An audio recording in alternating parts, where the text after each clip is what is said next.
Today, it is the official 1-year anniversary of the Nintendo Switch 2. So we're Happy birthday! Happy birthday to the Nintendo Switch 2. We're here to celebrate by doing a little award ceremony where we celebrate the best things that happen and also give some awards to the worst things that happen. Nobody's getting off the hook today. No. Best and worst. Best and worst. Fingers will be pointed. Oh no. Oh no. Already? I was a notable pointer. When we were at Nintendo, people say, you like to point. You did? When I get animated, I start to point. That's my gesture of choice. Really? When things get heated. You're gonna poke somebody in the eye. Let me tell you something. You used to do that? I do not remember this. I don't remember you as a pointer. Finger wagging, pointing, all that. Yeah. Some boss behavior. Some very annoying boss behavior. Don't remember this. Okay. I would never point at our wonderful Patreon subscribers. Never. Check us out at patreon.com/KitandKrysta.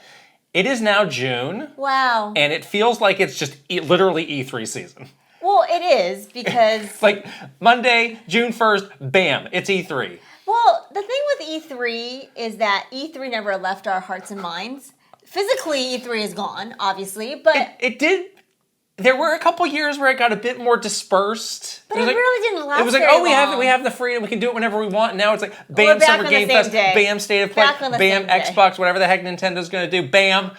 Oh my goodness. The industry cannot shake off hilarious. The shackles of the June announcement season. I mean, there was kind of a science to it, honestly. We're gonna be back at the Barker Hangar in Santa Monica before you know it. Oh, that was the worst E3. That was an interesting one. That was an interesting one. That was my first one. We were just talking about that with somebody else recently. Yeah, another survivor of the Barker Hangar. Another survivor of that very bizarre E3. But there was a science to it. There is sort of this benefit of timing of doing all your announcements for the latter half of the year in June. And that's why they had it during this time. So I think people have a hard time like getting off of that timing. So we do have Summer Game Fest coming up later this week. We have the State of Play later today. We're recording this on a Tuesday. As we record this. Rolling into our viewership of the We're going to be sitting down over on the other side and we're going to watch it. We're going to watch that thing. We're going to watch it 1 hour plus. Oh man. It's a lot of guys getting stabbed in the face by Wolverine. Shredded to bits, to ribbons, flesh ribbons. It's going to be gross. It's going to be gross. There is the Xbox event that we're going to be going to on Sunday. We're going to be at Summer Game Fest. Yes. Wow. So we are going on Friday. Yes. We are driving down to Los Angeles. It's a very nice drive. I'm excited. And we're actually not going to the in-person watch the stream with Jeff Keighley because it's there's kind of not a ton of point to that. Right. We're going for mostly the hands-on event that happens the weekend over. Some things we're going to go see we know about, some things we don't know about. It's like, come see this mystery game. Okay, sure. Yeah, there's a lot of email confirmations that I got today that said mystery game. I was like, okay. That sounds exciting, which means we are going to do... This might happen from the car. Yes. Because I'll be driving safely. And you will be watching the Summer Game Fest. I'll be watching safely. You have the sound up and you can kind of tell me if what you're seeing and if it looks cool. And we're going to do an instant reaction when that's over. Might still be from the car, to be completely honest. That's why it's fun. Now you get to filter down 3 hours into of Jeff Keighley's finest into 10 minutes of takeaways. I will give on you the guys spot in a moving car, no problem. I'll give you guys the summary. That's what you need anyway. The digest from the car. The digest. What are my strengths and weaknesses as a driver? We've done this enough times. You're a good driver. Oh.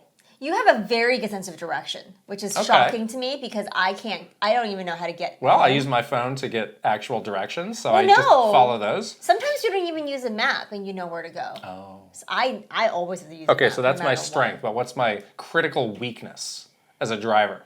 You're not that aggressive. I feel like you could be a more aggressive driver. Okay. You could be a little bit more take charge of the road. Hammer the NOS button? Yes. Okay. Bash that NOS button. In our rented Prius? Ford Fiesta or whatever the heck it's going to be? Ford Fiesta? I don't know what it is. It's a Prius. It's never what you order.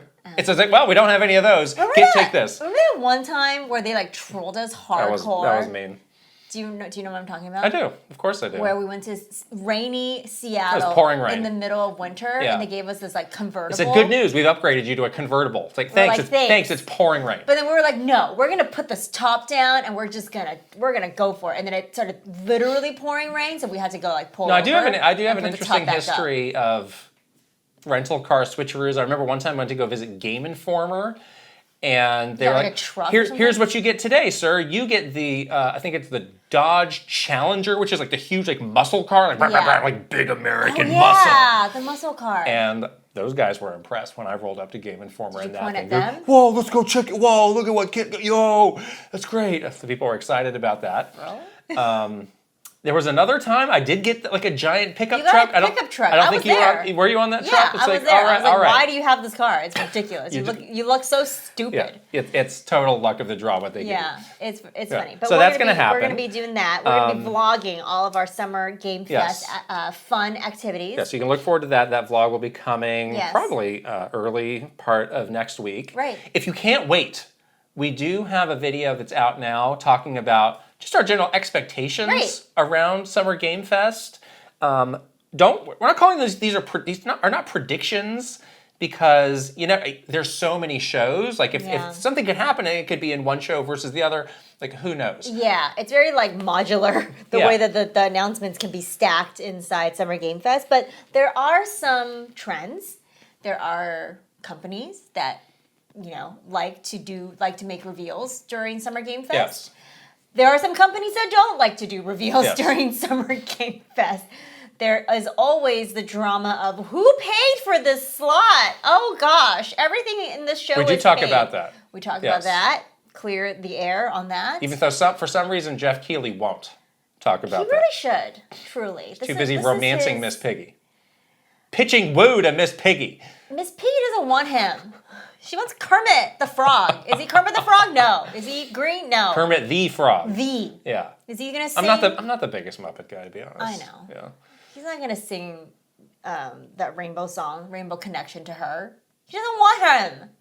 He should be clarifying that's hard news for Jeff Keighley to hear. What's editorial. I don't think Jeff Keighley wants to hear that. Maybe Miss Piggy would like him to clarify that too. Honestly. Oh. Okay.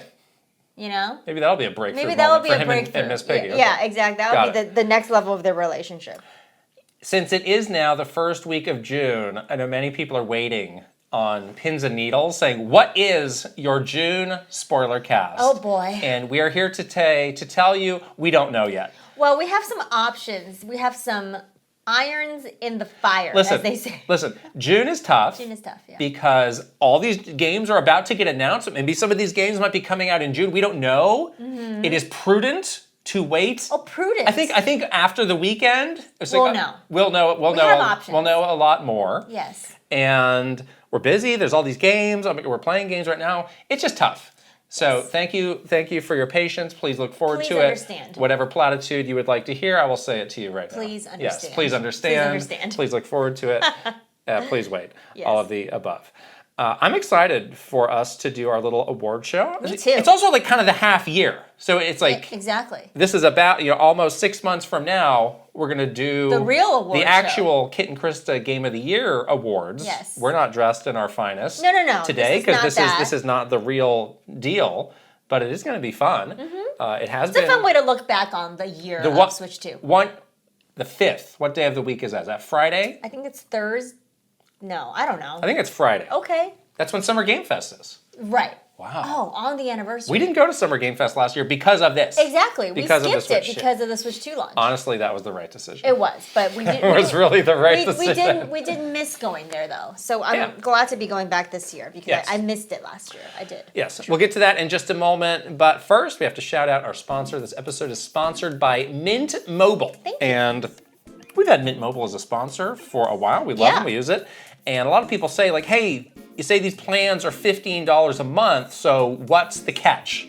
There is no catch. We can tell you there is no catch. There is no catch. There's no gimmicks. No. There's nothing. You get unlimited talk, text, data, the fast, reliable coverage, the nation's largest 5G network. There's no catch. It just makes Mint Mobile a catch. Ooh. Maybe Jeff Keighley should use this line. For Miss Piggy. For seducing Miss Piggy. Yes. They took a close look and said there's a lot that's wrong with big wireless out there, and we are going to fix it. And now we can give you this premium wireless service for $15 a month. Yes. I love that you can bring over your phone number. That's important. So that's really important because you do not want Miss Piggy to be like, new number, who dis? Oh, that would be tragic. tragic. Not pick up your call. That would be tragic. That would be tragic. You can also choose from different plans, 3, 6, 12-month plans. And you're not doing the overpriced, big wireless mobile companies that basically have all these hidden fees and all these random things that you don't know what they're charging you for. It can get a little nefarious. No. Out there. Forget it. To get new wireless plan for just $15 a month, go to mintmobile.com/KittenKrysta. That's mintmobile.com/KittenKrysta. Cut your wireless bill to $15 a month at mintmobile.com/KittenKrysta. That's it. There's no catch. $45 upfront payment required, equivalent to $15 a month. New customers on first 3-month plan only. Speeds slower above 40 gigabytes on unlimited plan. Additional taxes, fees, and restrictions apply. See Mint Mobile for details. We'll put the link right over here with a QR code for you to scan and also in the description below. All right, the one-year Switch 2 awards. Wow. We've got, how many categories? Oh, we got maybe 4, a dozen. 5, 6, 7, 8, Oh, 9, look at this. 10, 11, 12, A dozen, like I said. A baker's dozen. There's 13, actually. All right. A baker's dozen of categories. We have some nominees. These are not like set in stone, though. If you get some inspiration, just blurt it out. Put it into the comments, too, for you guys that are watching along. Yeah, like we just kind of jotted some stuff down that kind of came to mind, but who knows? We might go off script. Off book here, as they say. Oh, off script? I mean, look. There's no script. This is the easy breezy summertime awards. Yes, we're not even dressed up. The Kitten Krysta awards are audited by PricewaterhouseCoopers. Exactly. There's a man in a suit with a briefcase chained to his wrist with the results. Yeah, don't you dare try to meddle or interfere. No, this is not that. Like anything goes. Beach time awards. Anything goes. We're on we're summertime. Just hanging out. Yes. Let's start on a positive. Yes, let's. We're doing the best and the worst. Let's start on a positive. Let's start with the most pleasant surprise aspect of the Switch 2. This is not a game. This is kind of more of a hardware thing. Feature. Yeah. Some of the nominees could be magnets. Hardware is plentiful. Oh, no hardware shortages. True. Except for in Japan, I guess. We're not there. Game chat does not suck. Game chat does work. Game share. Game share is pretty cool. And Switch 1 games get a performance boost. So, if I look, I think the only true surprise on these is the Switch 1 games get a performance boost. All these other ones we knew about. Magnets knew about it. They said didn't know how good they were. But they said there would be a magnet.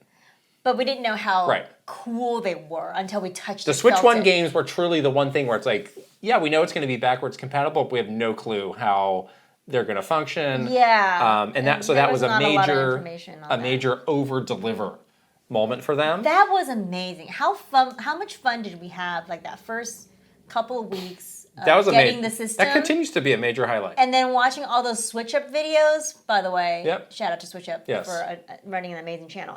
But like just wow, what a fun surprise that was. And it's just fun to like go back to your old games and see and they've continued, they've added the handheld boost that continues to get better. More games.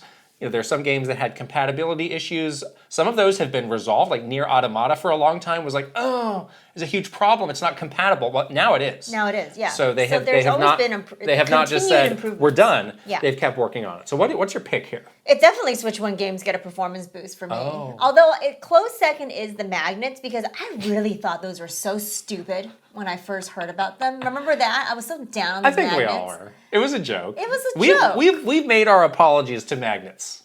Magnets were big this year overall. Like not just on a Switch 2, but like in life. Magnets became a very popular thing somehow. But these work like really well. They feel very Switch 1 games. No, the magnets. Oh.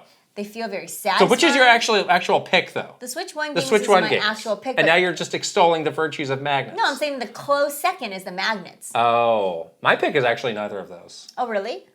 It's the hardware is plentiful. No hardware shortages. Oh, that's surprising for you. That was a surprise for you. It was because they said again and again, we're going to combat this. We're preparing. We're going to have enough. I really didn't believe them. Yeah, certainly the pre-order process didn't make it seem like they had enough. That did not fill us with confidence. So that didn't fill you with confidence. Exactly. No. But then later on, and there was like a week-ish where it was a little bit hard to find. But after that, it was just like you go into a store and you just see it around. Exactly. Beyond that first week or 10 days or whatever, it's been there and it's continued to be there through a holiday season. Yeah. Up to now, has not been an issue, and that's always been like one of the sticking points of the first year of a console is like, how do I get one? Yeah, no, it's true. They solved that. They got the big number. Yeah. We continue to ask the question of is what the ceiling? Yeah, if they hit it. If they had an unlimited number of Switch 2s, could they just sell? How many could they sell? They probably could sell more. It's a fascinating honestly. number, especially in Japan. If they had enough, they probably could have sold a lot more there. Yeah, but they did really good because we did not have any issues. People can get one, which is really impressive. That they were able to pull that off. Wonderful. Okay, next we want to talk about the most underappreciated Switch 2 feature. Some potential choices here are game share, game chat, the fact that the thing is powerful enough to run all these third-party games that we have been playing and enjoying, and that as of now, maybe knock on wood, we haven't really heard about a lot of Joy-Con drift. They fixed it. And people were certainly looking. I think people would have loved to have been, guess what? Guess what? Mon's drifting. I got the drift. I'm the first one to talk about a drift. I think some people would have been really excited to get the drift, but I have not really heard anything about that. Peep about a drift. This one is interesting. There's some features that I use very often and some I don't. Yeah. I think that the fact that it is powerful enough to run these third-party games is the one for me. Because that's something that, at a certain level with new hardware, you do kind of expect it. But then, you think about it again, you're like, no, this is a hybrid system. It has a lot of different kinds of things that developers have to deal with to have a game that runs. And, we had so many games, especially from Capcom day and date, that looked pretty good. Very good. Very good even. And a lot of people myself included, would gladly trade a bit of a dip in graphics or a little tiny dip in performance for portability. And I don't know. I've been playing a ton of third-party games. I just beat Indiana Jones and the Great Circle. And wow, that game ran so well. Yeah. And you can say to yourself, well, that's what it's supposed to do. But, it's no. They did good. That's a pretty good feature that just works, Yeah. I think it's a great feature. I don't know that it's necessarily... I think it's quite appreciated, though. I don't know if it qualifies completely as underappreciated. Which is? I think game share... I've always been very impressed with game share whenever I've used it. My problem with the game share is that it's limited to your family group. No, am I? See, you don't even know what this is. See, this is the confusing See, you don't even know what this is. This is what we did in Hyrule Warriors. When you do Bomberman, you can do game share online. You can play the game online with people who do not own the game. What am I talking about? You're talking about virtual game cards. Yeah, I am. You don't even see? Who's doing PR for game share? Certainly not Nintendo. It's confusing, all these features. It is. It's true. It is. That's what makes it underappreciated. It's this is such a cool feature. Really gives you full functionality of this game that you don't own. Yeah, that's true. I wish more games supported it. I'm always happy when it does. And there seems to be just all these interesting, unique implementations of it. Again, that Bomberman. I was like, wait, I can play this game with people online and share and beam the game to them that way? It's pretty cool. And that's just kind of how the online works. Yeah. And I was like, that's, wow. Yeah, we did play Hyrule Warriors together. I didn't know I could do that. Yeah. How cool. And it worked really well. We had no issues. It had a slightly smaller screen when we did the game share together, but it functioned great. Yeah. Yeah, it really did. Very cool feature. Yeah. Game chat. it's good for people that use it often. I think people that like to use it always say really positive things about it. It's just not a feature that I use. Yeah. We don't have these animal VTuber overlays yet, though. Things might change in a few weeks. Dramatically when you can be slippy 24 hours a day. Things might change. Yeah, that's true. Things might change. Yeah. Joy-Con drift. I don't know if we should appreciate hardware that does not degrade to the point that you can't use it. Feature we need more out of. It's time for these features to step up. Shine. And give us something to sink our teeth into. The Switch 2 Joy-Con mouse. Nintendo Switch Online GameCube. Ooh. HDR. And the C button. Remember all of the fanfare around the C button? There's a whole button. Leading up to the launch where they really teased that C button and everybody, us included, got wrapped up, whipped up into a frenzy. Well, I mean, we only did because they made us. They made us do that. That's what I'm saying. They whipped us into a frothy frenzy about the C button. And it ended up being the game chat button. Yeah. I can't believe they have a dedicated button. We really didn't need a button for that. They should add some more things to that button. And especially now, it's like you might be paywalled out of game chat. Right. So again, why is this thing on? Why is it a hardware button? It's like when you use those, like if you have those TV remotes that have just a button for like, oh, here's the Netflix button, the Disney Plus. Yeah, like and at it's a hotel. Well, if I don't subscribe to that, why is this thing taking up real estate on my thing? Yeah, it's very true. Can you remap the C button to something else? You know, you can remap all the buttons. I wonder. But what would you remap it to? B? Whatever you want. Like what? I should look into that. I'm sure somebody out there knows. Maybe. That's a good idea. Let us know. That's a big idea right there. Maybe there. we can get more out of the C button ourselves by just remapping it. Yeah. Because no one's pushing that button here.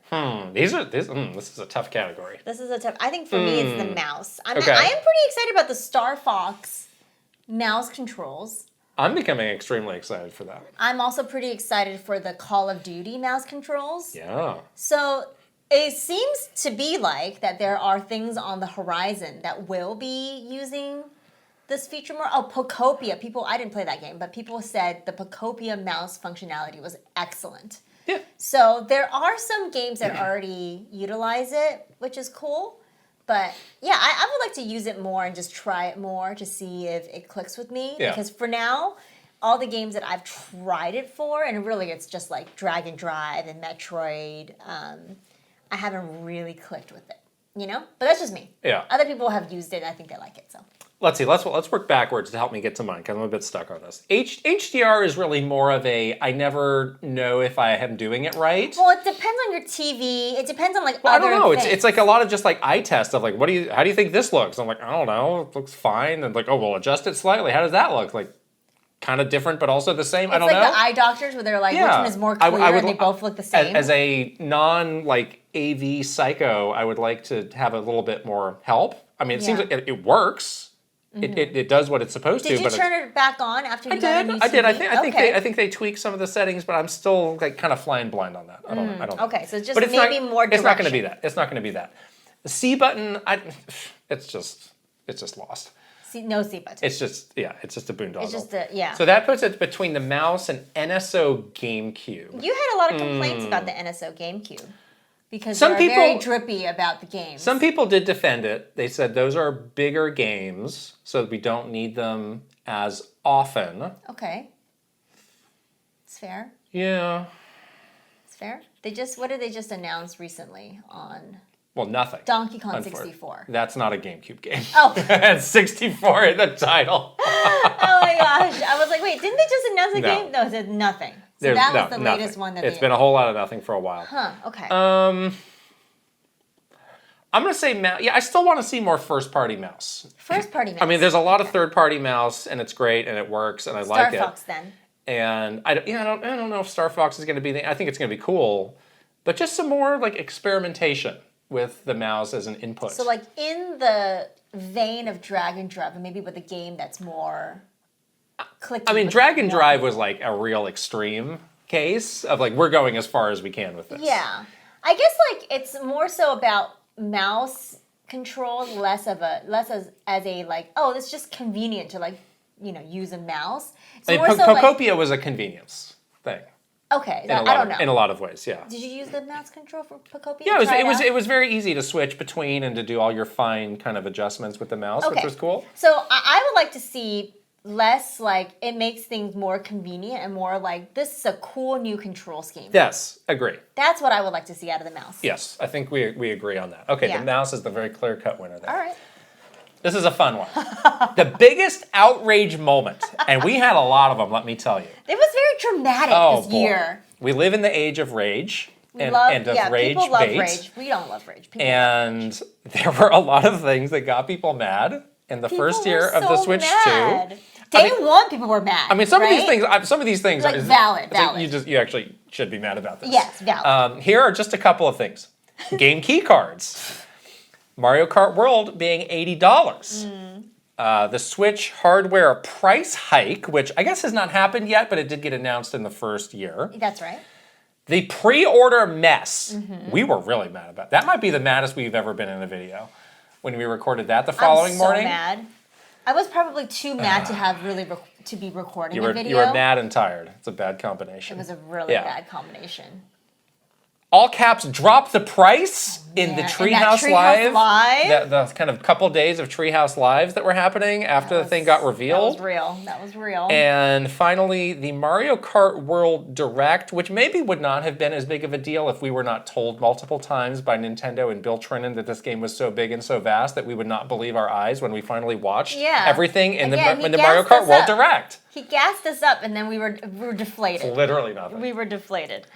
Oh man, there's some contenders here. This is a tough category. This is a tough, but it's a fun category to just look at the drama, because I don't think Nintendo has had a big launch where there has been this much drama. It's just been one thing to the other. And yeah, it is very interesting because it was literally like the swing of that on the day of that direct, the swings of highs and lows. It really was really like vast. Should tariffs be on this? It's like they didn't make the tariffs. They were trying to deal with the tariffs. I was gonna say tariffs can be in the pre-order mess because they had to delay their pre-orders. All right, well we'll lump that in with the pre-orders. That was a real dang. I think it still would have been a mess even if it had gone as planned. But yes, but that added to the messiness of it, right? So, okay. So the first, let's again work our way down here.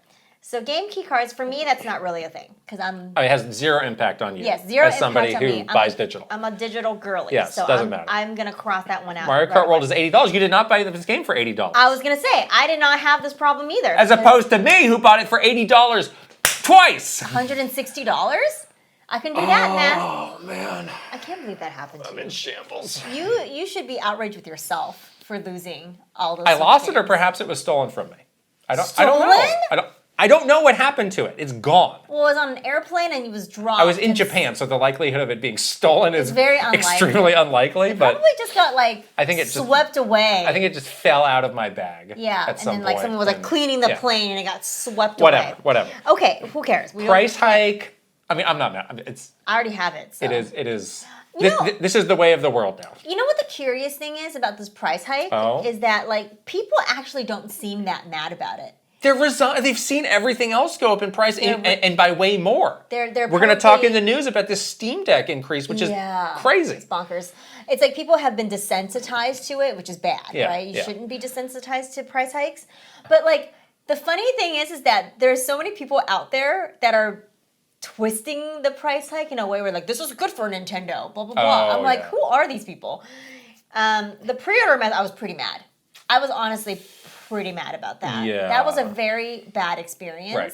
That was a bad experience from truly beginning to end. Right. And in hindsight, knowing how plentiful we maybe it was. Didn't even need to pre-order. That was the worst part. Yeah. And also the picking up the systems at midnight. Remember how mad we were? There's a very well documented vlog where I was having a Beauty and the Beast, you were about to kill the beast moment. Lead a revolt. I was going to lead outside of the GameStop revolution. Well, good news for you. That GameStop is now out of business. Well, guess why? Doors have been shut permanently. I would have shut those doors permanently because they sucked. Oh. They dropped that person's Switch.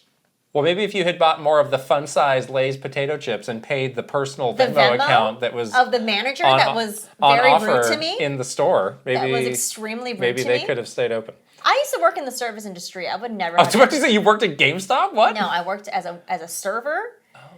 And I would have never been that mean to somebody, a customer. I would never have done that to them. That's not a nice way to treat people. That's a nice pat yourself on the back moment. I'm extremely upset about that still. Okay, so this is that's a contender. Yeah, that's probably my number one contender for all now. All caps drop the price.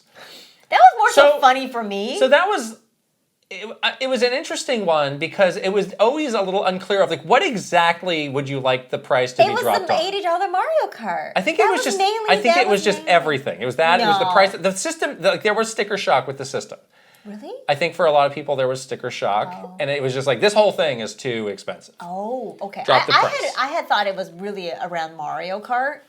I mean, that was certainly part of it. Because that one was just like they had buried. Remember, they buried the price of everything. Nothing was. Yes. There was no prices in that direct. So then we all went to go find the price on our own. And then there was shock because people were like seeking out the price on their own, which was like already like, oh, what an eye roll moment that was. And then they were shocked to see those price tags, and that was what caused the virtual picket signs in the Treehouse Live, right? So I mean, again, I kind of sympathize, but then I also didn't really pay $80 for Mario Kart and wasn't ever planning on it. And for me, like getting that bundle, I thought it was like it's very expensive, but I thought, well, at least it's a good deal. I'm saving the $30. It's a great deal. So I thought that it was okay for me. Yeah. So I wasn't really mad about it, but it was funny to watch it. And then finally, the Mario Kart World Direct. Okay, I was pretty mad about that. Made worse by the fact that we did wake up at 6:00 whilst I was on vacation. I felt really bad for you. I woke up at 6 a.m. to watch this. The sun basically an overview trailer. Yeah, you can watch the sunrise on my vacation. Yeah. The sun rose over your disappointment of the Mario Kart World Direct. That was not a good one. That was really bad. I was pretty mad about that too. I was really upset because I was like, this is so unlike Nintendo to have this really kind of bad expectation management, which they hate to do. Yeah. And I was like, why are these people saying these things? It's so strange and very unlike Nintendo to do that. And so I felt really kind of like bamboozled almost. I'm like, oh, if they're saying it and they're so confident, it really must be something. And then I was like completely bamboozled by it. Sure wasn't. So now I don't trust Bill Trinen ever again. Oh. Maybe I never trusted him in the first place. Anyways, so I was pretty mad about that. Okay. I think it's gonna be the pre-order mess though for me, as the most. Yeah. I think it was the most mad I've ever been, like in my life. I'm wondering if can I lump all the Mario Kart World together into one like mega outrage category? Especially because you lost it and had to buy it twice. But I feel like I feel like maybe some lessons were learned from all of that. Where like honestly, how many $80 games are we going to get in this generation? Yeah, maybe Pokemon. Like. Wind and it's going to be a handful of games that they even talk about. Like, that was rough going, and we had the bundle. It's true. It is funny that in the June, we did a video on like what games are upcoming for June. There was not even a $70 game in that batch. No. So there is like better pricing now. So you talk about them learning a lesson. Did they learn any lessons from the pre-orders at all? Well, no. So when the Switch 3 comes out, you're gonna have it's going to be the exact same thing and maybe worse. But maybe they will learn a lesson about, oh, we did a good job making it very plentiful, so we don't have to stress as much because we'll like just take a chance. Like, oh, it's probably going to be fine because That's true. Someone says again, new president or but if you really need it or want it on day one, you probably should try and pre-order. I probably don't need it on day one though. At that point. What are you going to be doing? Doing this anymore in 10 years? You? I'll be really old. I'll probably want to retire at that point. 10 years from now? You can't. I'm going to be a granny. You'd be the gaming granny. I'm going to be you and I are going to be like in a retirement home together doing a pod. Pre-order. So are all the people who are watching now. What if I die? Time moves for all of us. What if I die? Get on board. Well, that's your one way out. That's my one way out. Just dying. Don't fake your death. Ooh, faking my death. Do not do that. Great. Do not do that. Okay, so you... So what's your pick? Oh, my pre-order mess. I already said. You're the one that's hemming and hawing trying to do People were really mad about game key cards. I was not that mad about them. You still buy games with game key cards. I bought a couple game key cards. Yeah, it's you fine. bought game key card games. It's games. no big deal. Yeah. I'm gonna go with pre-orders too. Yeah. Yeah. We were mad about it. We were really mad. I mean, I know that part of the reason is the retailers, and Nintendo can only do, so much. They can, we talk to Sean all the time about this. Like they do try to advise the retailers, and the retailers' website's going down. It's not Nintendo's fault, obviously. Like it's not like their fault to, tell Walmart to make sure their website works on the night of the pre-orders. But still, there is more that Nintendo can do to make it just a better experience for people. And also, like, I would say that Nintendo's own store experience was pretty bad. Could be better. And remember, I ended up with multiple pre-orders, and I had to return the one that I got from the Nintendo store. And they didn't even give me, like, free shipping back to them. Like, I had to, like, spend, like, $100 to ship that Switch back to them. Oh, yeah. Because it had to be certified post. And you did that? I did that. Oh. So that's basically like my equivalent of buying Mario Kart twice, That's rough. So that experience was pretty bad. And like even to get a return, it was like a whole ordeal. It's like we need to verify your return. You have to talk to all these people. I would have been better off just returning one of my other systems, but that was the one that ended up having to get returned because everything else was already opened and used and like given to people. So it was a really bad experience overall. So they could even make their store experience better. I mean, like, they're learning still. Yeah, it could be better in 10 years when you're in the ground or melted down or whatever your final fate may be. Why don't you just tell us now? What's your last day? Tell us now. It's like you give your 2 weeks notice. Give me your whatever week's notice so I can plan. So I can plan it. Maybe when I'm like 50 years old, I maybe want to retire. Just saying. Wow. All right, most visually impressive game. Oh. We have Cyberpunk 2077. There's a lot of third party on here. Cyberpunk, Resident Evil Requiem, Metroid Prime 4, Indiana Jones and the Great Circle, and I've lumped together Final Fantasy VII Remake and Rebirth. Oh yeah, both those games look fantastic. They both came out in the first year. Great achievement. I know. Go Square Enix. Hats off to you. I don't want to break those out. Yeah. So I agree. They can belong together. Gosh, third party really killing it, huh? I will say that Hairgate was a distraction for me, unfortunately. I don't want to be like that nitpicky, but I was distracted with Hairgate. Especially with Resident Evil, especially with Final Fantasy. It was that bad? Poor Cloud. Poor Cloud's hair. The Indiana Jones, what's his lady friend's name? What was her hair? Gina. Her hair was black and short, and it was a lot easier. Okay. It's the long blonde. Yeah. Samus in a helmet. Samus was all good, except for like a cutscene at the end, right? And I don't remember anything about the hair. Yeah, but Cloud was the real like victim of Hairgate. That was the one where I noticed it, and I was like, wait, something is wrong with this. And then we played Pragmata, and poor Diana had to, really had. I don't want to give this to a 5-year-old game. I think that's kind of a cop-out. Yeah. But that means that also eliminates Cyberpunk, which is truly a double-edged sword for me. I know you're like favorite game of all time. I'm going to give it to Indiana Jones. Wow. And maybe I have recency bias because I literally just played this game, but I don't care. I think this is probably one of the best third-party games I've played on a Switch, too.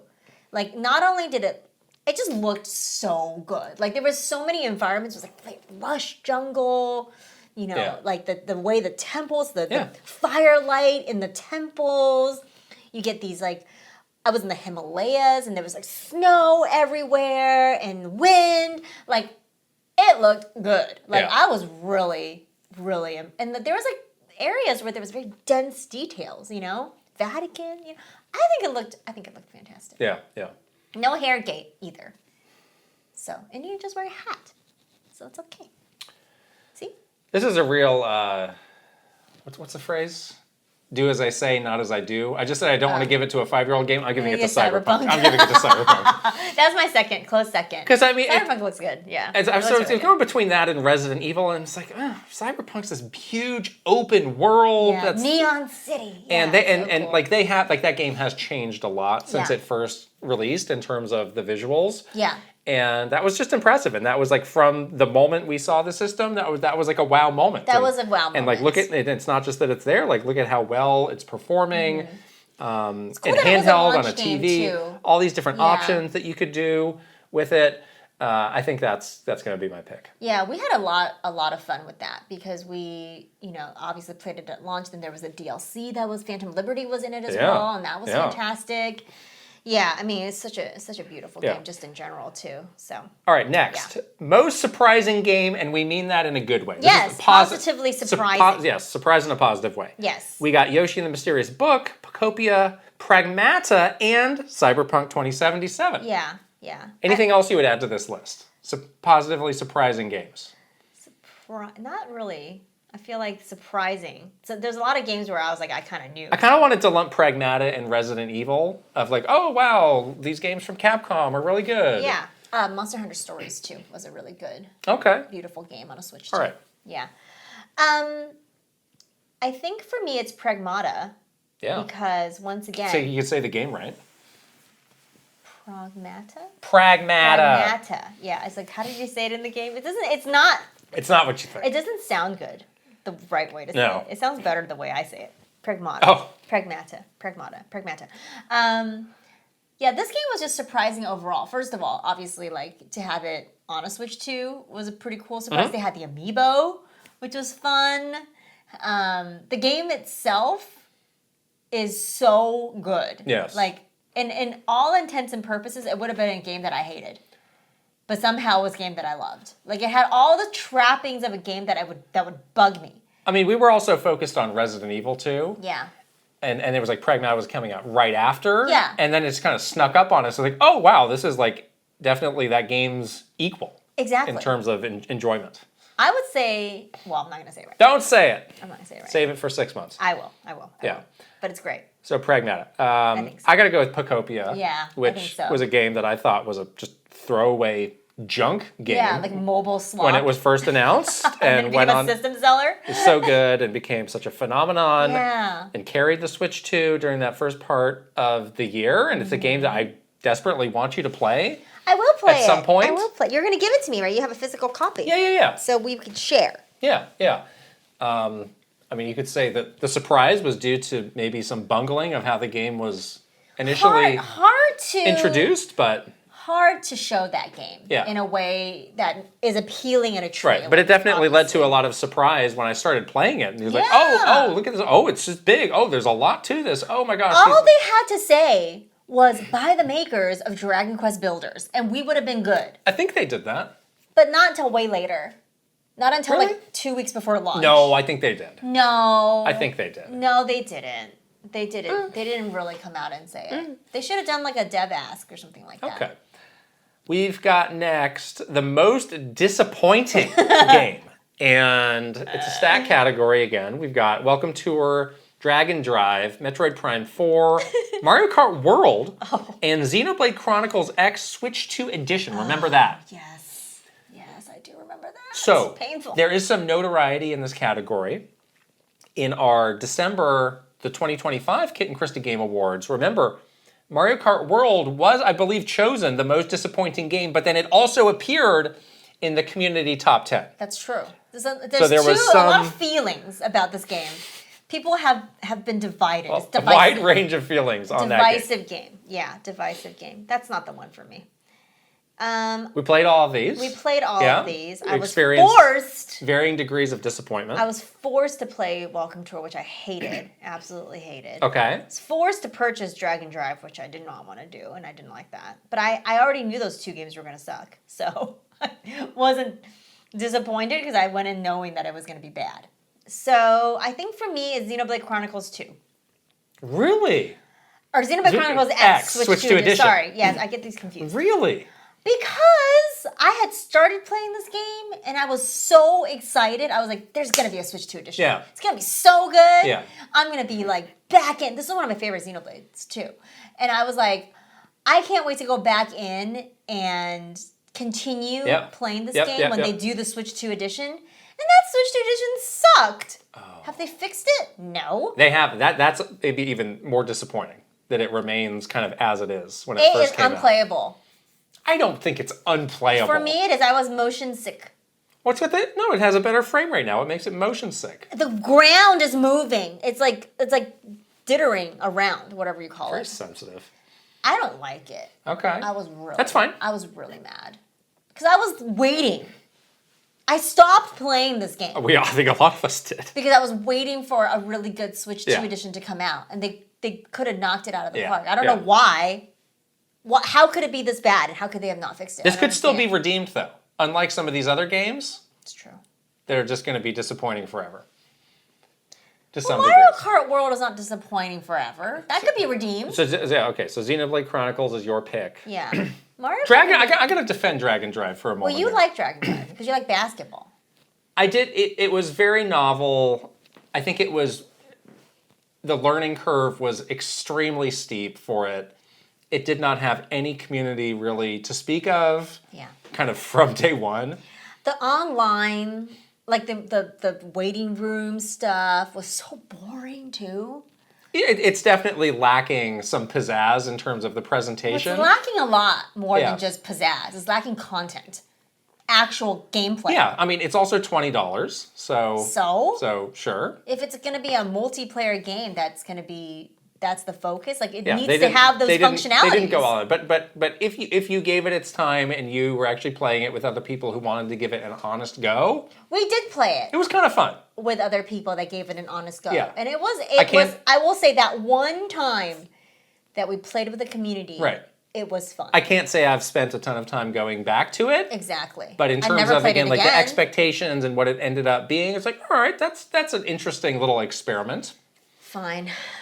Metroid Prime 4, I think I gave that like an 8 or an 8.5. I don't. Yeah, I, it's like not- it's fine. it's obviously not as good as the other ones, but some of I the, wouldn't say it is like the most disappointing game, though. No, I was not like devastated by Metroid Prime 4. Yeah, I mean, it's certainly not a perfect game, but it definitely is not the most disappointing Mario Kart game. World is an interesting one because I just refuse to believe that in a year or whatever in the future, this game's going to be very different. That's what I'm saying. This is a game that But as also of today, this is the 1 year awards. The first year of Mario Kart World. I mean, we just played it recently, and it's still really fun. Like, there's definitely some, again, not a perfect game, but like there's definitely some modes that are fun. We did Knockout Tour again with our community. We did a little free roam. I mean, it's still fun. It is still fun. You think it's Mario Kart? I don't actually. Oh, okay. But I do think it needs to be discussed. Yeah. Because I think, again, like it won the community vote for most disappointing game. It comes from Mario Kart 8 Deluxe. You had all the possibilities of free roam. Yeah. I'm still bummed about like the more advanced like driving mechanics being a bit trickier to implement and use than you would have liked. Yeah, it's just a very different game, and it's not sticky. No. You know, we said this before. The only time I play this is when our community plays it. Yeah. I'm not playing Mario Kart every day. No. You know, I barely think about Mario Kart at all. My winner here is actually Welcome Tour because remember Yeah.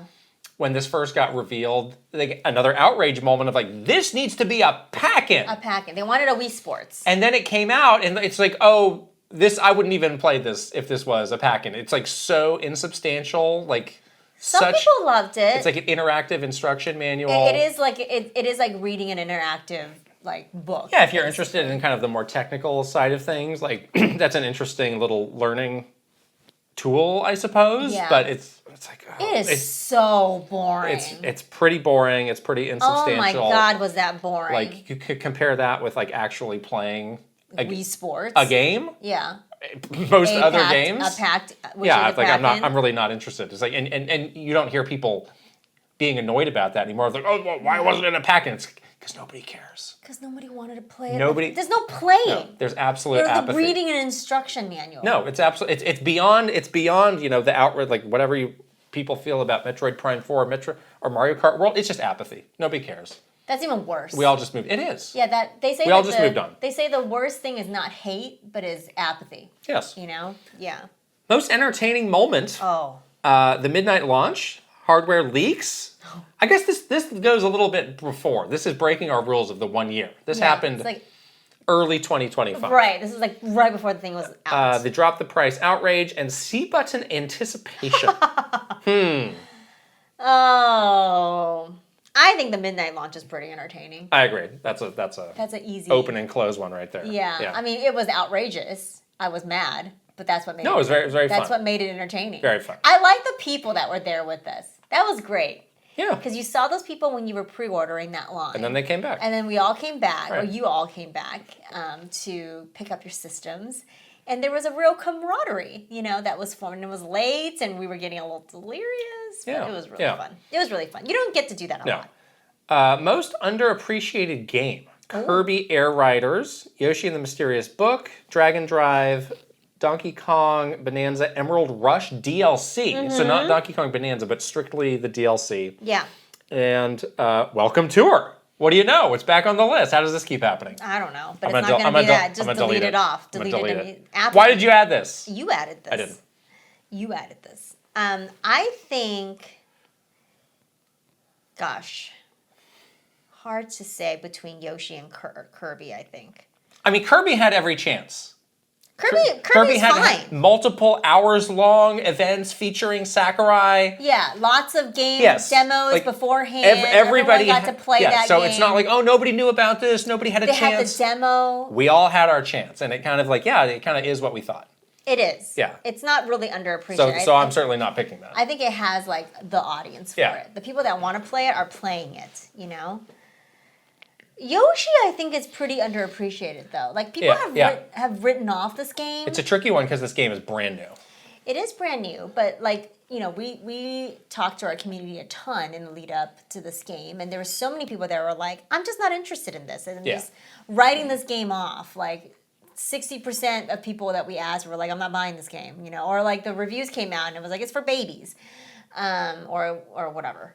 But it really isn't. It's a really beautiful, one of the most beautiful games on a Switch 2, I think, is Yoshi and the Mysterious Book. And there's a lot of really interesting gameplay mechanics in this that, I don't know, I think it's way more than a baby's game. I think it's Yoshi. I think Yoshi is very underappreciated. And again, I think we mentioned this last week. In 10 years, it might be a very appreciated game. You might have revisionist history on this one. Yes, this hidden gem of the first year of the Switch 2. Right. Everybody slept on this, and now it's it's like a cult classic. I'm buying it for $1,000 at the retro game store. Good thing you have a physical copy. Sure do. You can sell it to somebody. No, I won't.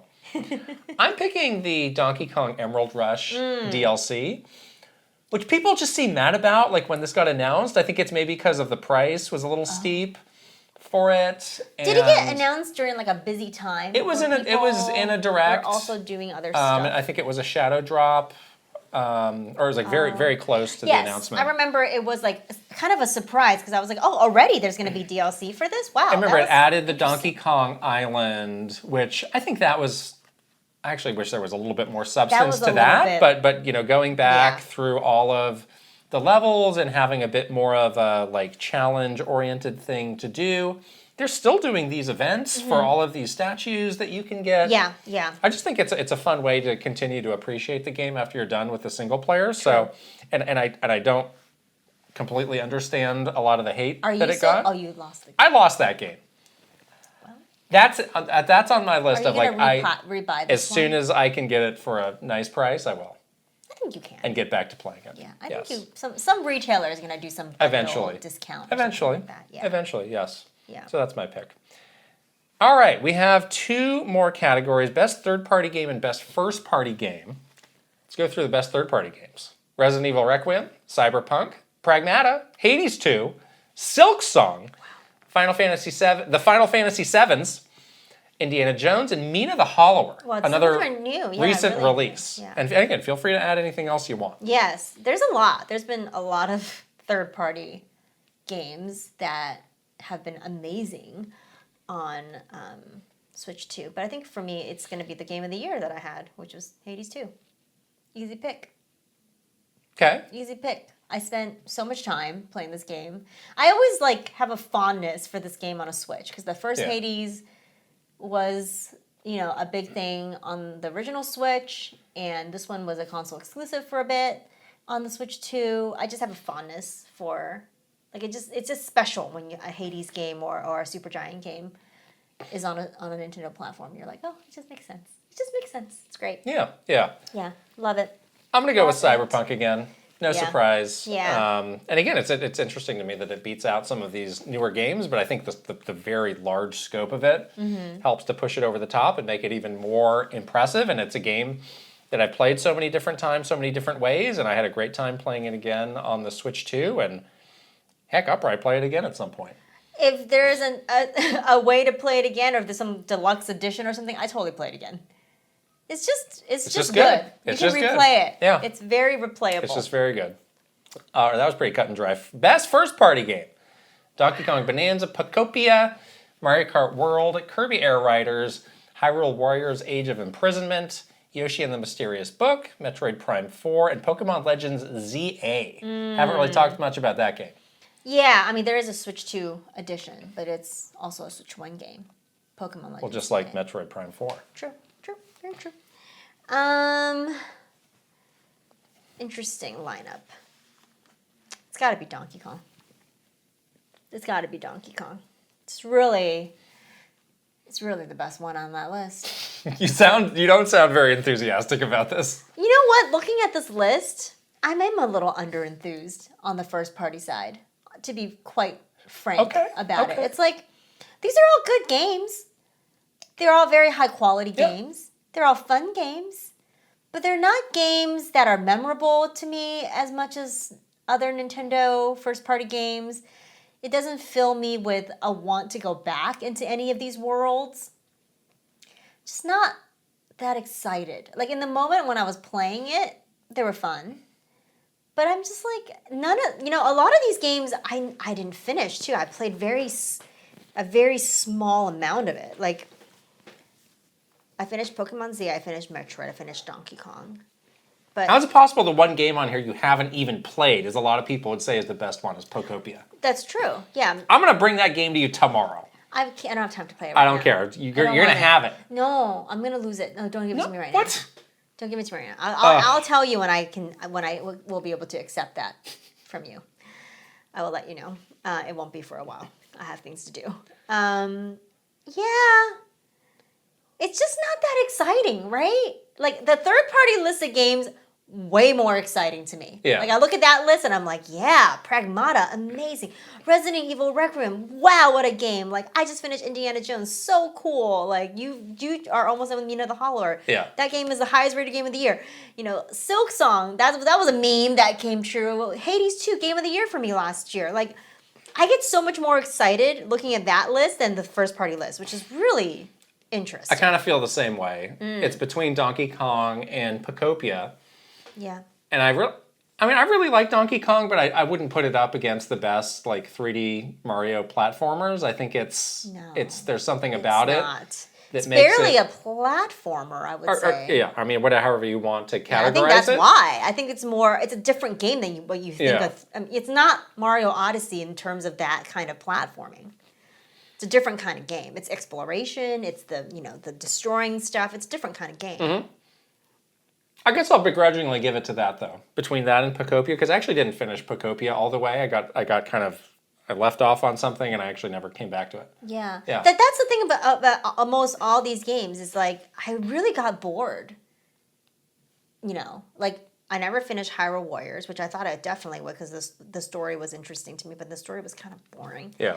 I didn't really play that much of Kirby Air Riders outside of, like, community meetups that we do or just a little bit of online. I barely touch Mario Kart. I didn't even play Pocopia. I finished Donkey Kong but didn't do the DLC. I'm still playing Yoshi right now, but it's not my main game. Finished Metroid. Finished Pokemon. But didn't go back for the DLC. Didn't get that DLC. That Mega Dimensions DLC. Didn't get it. No. So a lot of these games just really lack the sense of, like, yeah, like, I want to exist in this world for as long as Excitement. possible. I don't want to exist in this world. I'm like, I'm kind of done with this. Yeah. I'm a little bored with it. Yeah. Okay. Interesting feeling. Well, then what would you say is your favorite game overall? Hades 2! It's my favorite game overall. I gotta go with Cyberpunk with this 5-year-old game, which is ridiculous. But again, like, I think of, like, that is, like, the best showpiece of a Switch 2. Of a Switch 2. Yeah. No, you're very right about that. And that was, like, one of the most fun things I've done over this past year. Yeah. which sounds crazy to say. It's this game that I played before on so many other systems, so many other times. Yeah. But I was like, no, this is... And this was your second playthrough of both the main game and the DLC. And I think you could argue, like, this is the best way to play it. Yeah. This incredible game. That Phantom Liberty DLC it's great. is really amazing. It's amazing. It's really, really good. Like, what a story. Well, what a surprise that is for us. Yeah. It really is interesting, isn't it? It is. Yeah. Wow. What's been your favorite moment of the past year? I think our unboxing video that we did, like, very, very late here in the studio, where we looked a little bit like, woo. Yeah. Was a really good moment. I licked that cartridge. That did not taste good. I didn't really enjoy that, but it was funny. But yeah, I feel like midnight launches and like unboxing a new system, there is something very rare and special about it. Yeah. So yeah, I think that was pretty amazing. I think for me, it was those first 24 hours from when we got the system to like the end of the following day, because we got it, we came here, we did the unboxing. I went home, I did the initial setup, I got it all ready to go. We played like a little bit of Mario Kart. I went to bed, I woke up, I just played as much as I could, and we came in and we did some podcast just talking about that first initial rush. Yeah. That was super fun. That was really fun. Yeah. And, I know there was a lot of drama and people like to rage bait, but the drama kind of made it a little fun too. It absolutely did. Like, it made it, no shade to Nintendo. Like, I know they had a hard time with everything that was happening, but it was funny. Like, the drop the price thing was kind of funny. Like, people's very passionate, like, reactions to things made it fun, made it exciting. So and this is your final Nintendo hardware launch ever, so it makes it all the more special for you. Exactly. Yes. When I'm an old lady grandma, I'll just I'll just toddle down to my Walmart to get my Switch 3. It's going to be great. We asked our Patreon subscribers what their top game of the past year was. Crud Muffin said, maybe it's basic, but for me it was Mario Kart World. Despite its obvious flaws with the open world design and perhaps a lack of tracks, it was amazing to get to play an actual new Mario Kart after so many years of Mario Kart 8. I'm also excited to see some additional tracks and characters get added eventually. Nothing beats getting to scream at your friends over a dumb racing game. Yes. Tuskube said, Donkey Kong Bonanza means so much to me. Easily one of my favorite video games, period, and made a rough year more bearable.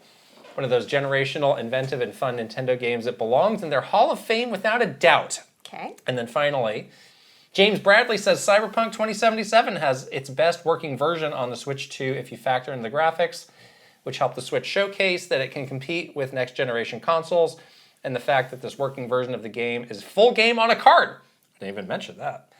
I often think that these facts go unnoticed sometimes in the grand scheme of things, but it's one of those games that truly did the yeoman's work of the console. Reggie says that. Oh, and I forgot to mention, of course, it had the DLC included in this version. It was a good price point. Did I pick this quote because it said yeoman's work? Yes, I did. Reggie loves to say that phrase. Yes, I did. Yeoman's work. Yeoman's work is such a Reggieism. Yeoman's work deserves to be respected. Yes.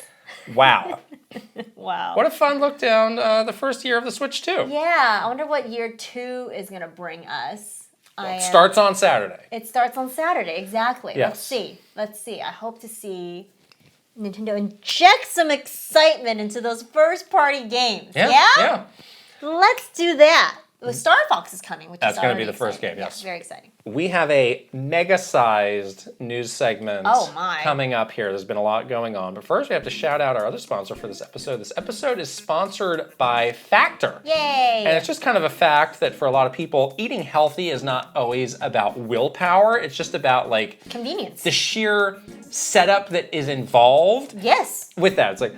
I gotta go to the grocery store, which means I gotta make a list, I gotta haul it back home, I gotta get it all ready. I gotta find a recipe, I gotta cook it, I gotta eat it, and then I gotta clean up. By the time you think that through, you've already ordered the food. Yeah. You've ordered the fast food, the Chinese food, whatever. Right. Yes, Factor solves all of those problems by giving you all of these wonderful chef-crafted meals delivered right to your door. They're very easy to heat up and eat.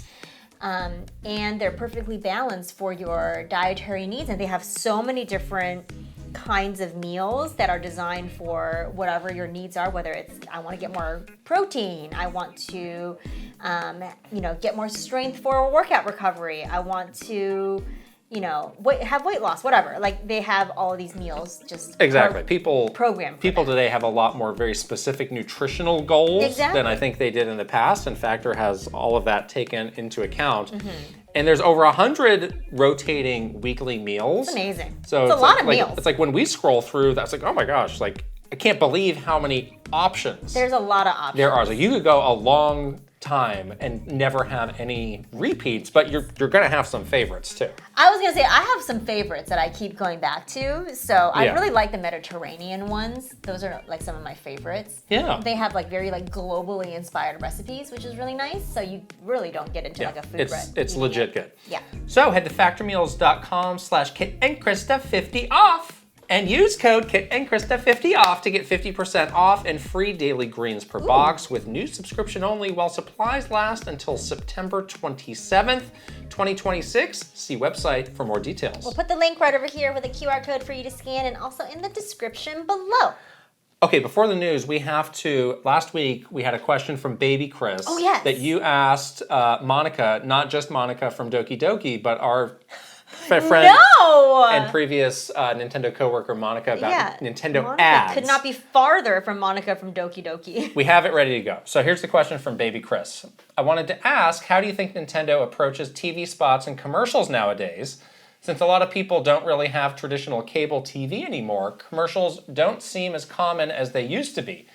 Growing up, I remember seeing ads for games like The Legend of Zelda: The Wind Waker or those Game Boy Advance lifestyle commercials, and they always felt memorable and creative.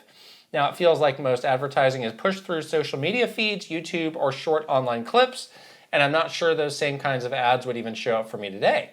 Do you think Nintendo still puts the same effort into commercials and marketing like they used to? Do you miss those classic TV spots, or would you like to see that style come back in some way? So, Monica was one of the leads on the advertising team, so you literally just asked her, and this is what she wrote to you. Yeah, she wrote me this very detailed answer, as Monica always does. It's extremely long, so we're just going to put that up. But we'll put it up here. If you want to read it word for word, you can. But I think, a lot of this, to paraphrase, is about like now everything is about being so much more focused. Right. Because you actually have the tools to be a lot more focused in terms of reaching a specific customer. And she uses this phrase of spillage, which I'm not super familiar with that term, but I think it means like going beyond the targeted group and like reaching people who weren't necessarily in that segment that you wanted from the start. Yeah, and then I think the difference too is back when there was a lot of network TV commercials. You're making commercials in a different creative style as well. Like you were talking about like those old Ocarina of Time commercials. I was reminded in talking to Monica about the conversation her and I had about the Switch 2 commercial featuring Paul Rudd, which was like a sort of a more creative take on one of Nintendo's commercials. Of course, they had a special reason to do that, but you kind of don't have to do that anymore because of how targeted you can be. You can really make something that's a bit more focused on that specific group of people you're trying to reach versus this kind of broad, very creative, oftentimes a little zany commercial. That the days of that kind of creative around making an ad is gone. Not just for Nintendo, but I think for lots of different brands as well. Like the age of Mad Men, where they were making those kinds of ads. Those are gone because that is not kind of the way the network works anymore. You're just doing these very targeted commercials for specific audiences. And so that's what Nintendo is pretty focused on now, which is maybe why you're seeing different creative as well. Right. So if you're not in the very specific segment and you're not watching the show that they think is the perfect match for that, then you're probably not seeing it. Not going to see it. Exactly. So it doesn't mean that it doesn't exist. It just means you're kind of outside of that laser target of who they want to reach first and foremost. Yeah, exactly. Cool. Thank you, Monica. Thank you to Monica for the very detailed answer. Okay, continuing on to the news. Have you heard? I have heard. There was a huge Nintendo Music update. Came out Monday evening. There's a lot here. So now there is a desktop computer version of Nintendo Music, a tablet version, and also Apple CarPlay and Android Audio versions are supported. It's exciting. It only took them over a year and a half to add these very basic features, and but hey, requested features. Better late than never. Okay. And they also added the Mario Kart World soundtrack. Finally!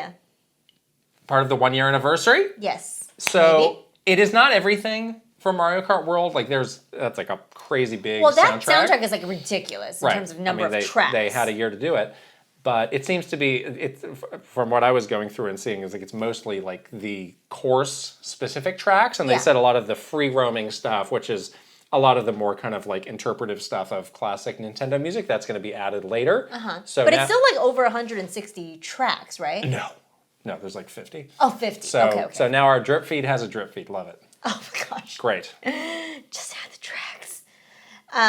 Are you using the CarPlay now? How do you like it?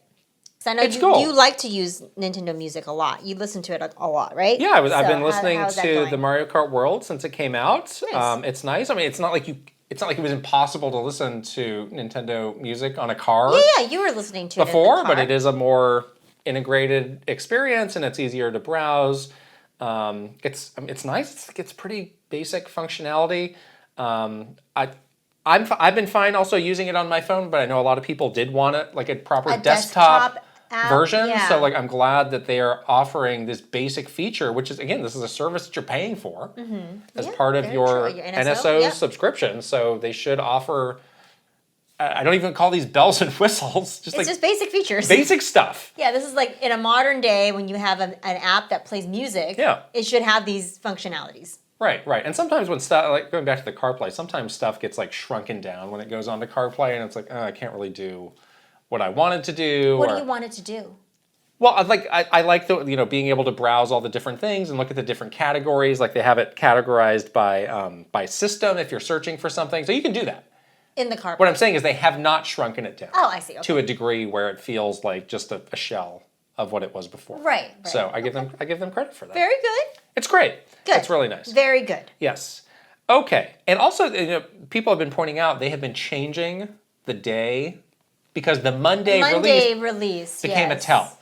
And when there was not something out on Monday, be like, we're getting some news. And honestly, a lot of times we did get news on those days. So they've been kind of moving it around. Like this was on a Monday, but in previous, it's been happening later in the week. So I think that's fine.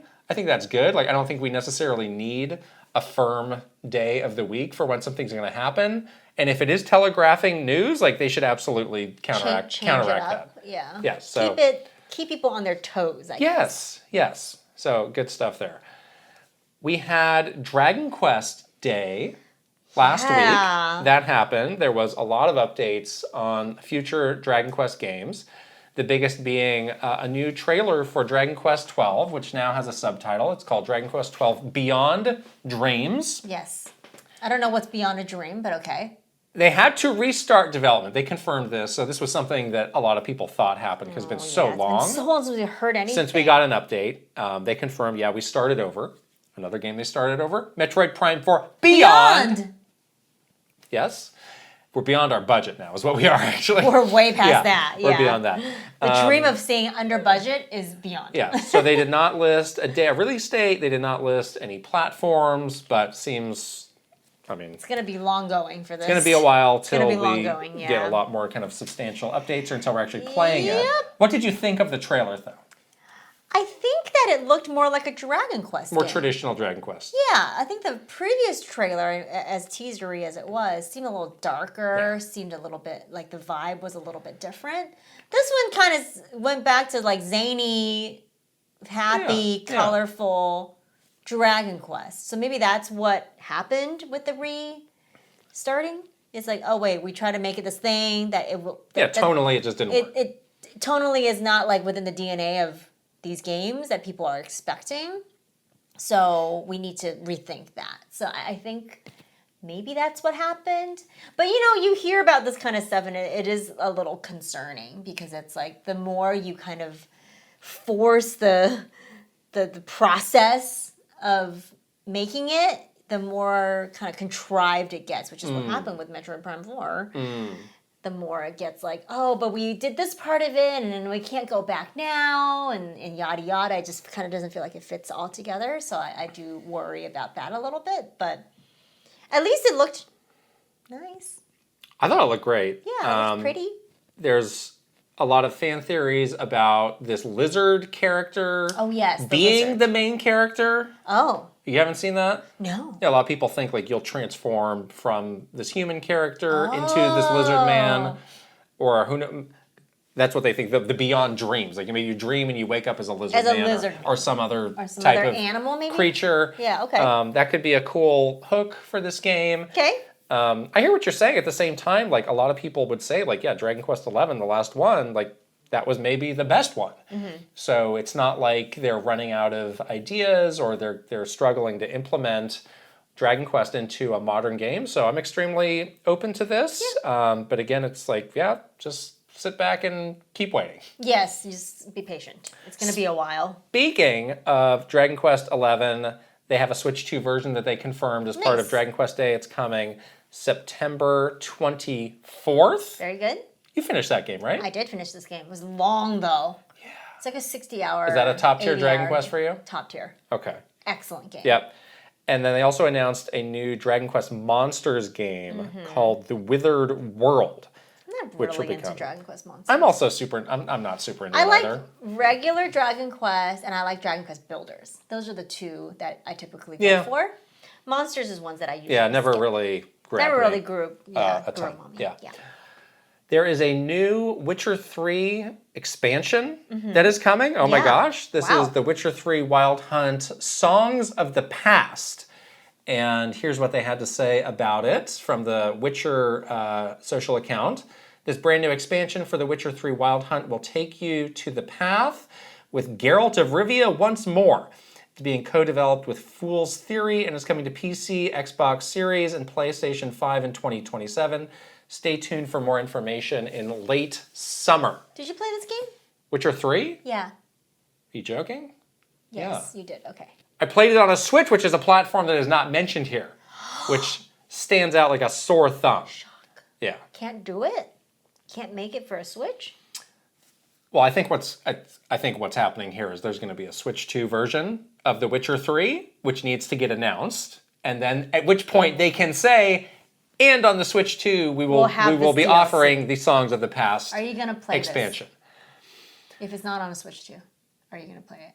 It'll be on the Switch 2. But if it I'm not worried about that. But if it isn't? No, I probably would not replay all of The Witcher 3 to go straight to this expansion. What if you don't need to replay it? I think they probably, well, I don't know. It's been so long. Maybe they'll make it something you can do right from the beginning. Yeah. When are you going to, let's put the focus on you. When are you going to play? Focus back on you. When are you going to play anything of The Witcher 3? I know, I should, huh? Which is one of the best games of the last 15 years, most people would say. Is it in your top 10 of games of all time? Let's put the focus back on you. I don't know. You can't answer any of my questions. You're not really doing a good job of selling me on this game. I had a great time playing it on a Nintendo Switch 1. Well, maybe highly inferior experience. Maybe when the Switch 2 version gets announced. I think you would love this. I'll get around to it. You love the Witcher TV show. I do. You love this style, like very dark fantasy. I do love it. I do love it. You love Geralt. Geralt's hot. It seems. It's extreme. Then he's in the bathtub. He's got his feet up. What's the problem? It's true. I don't. All signs point. I truly don't understand this. Why did I not play this game again? Do you remember? Who knows? What did I say to you years ago? I don't know. Oh, you don't remember what I said to you years ago? Like, I'll play it eventually. Is that what I said? Yeah. I think that's what you've been saying for 15 years. I'll play that eventually. I don't feel like I said that. I think there's another reason. Well, you're out of reasons. Did I ask you whether or not I needed to play 1 and 2 to be able to enjoy? You absolutely do not.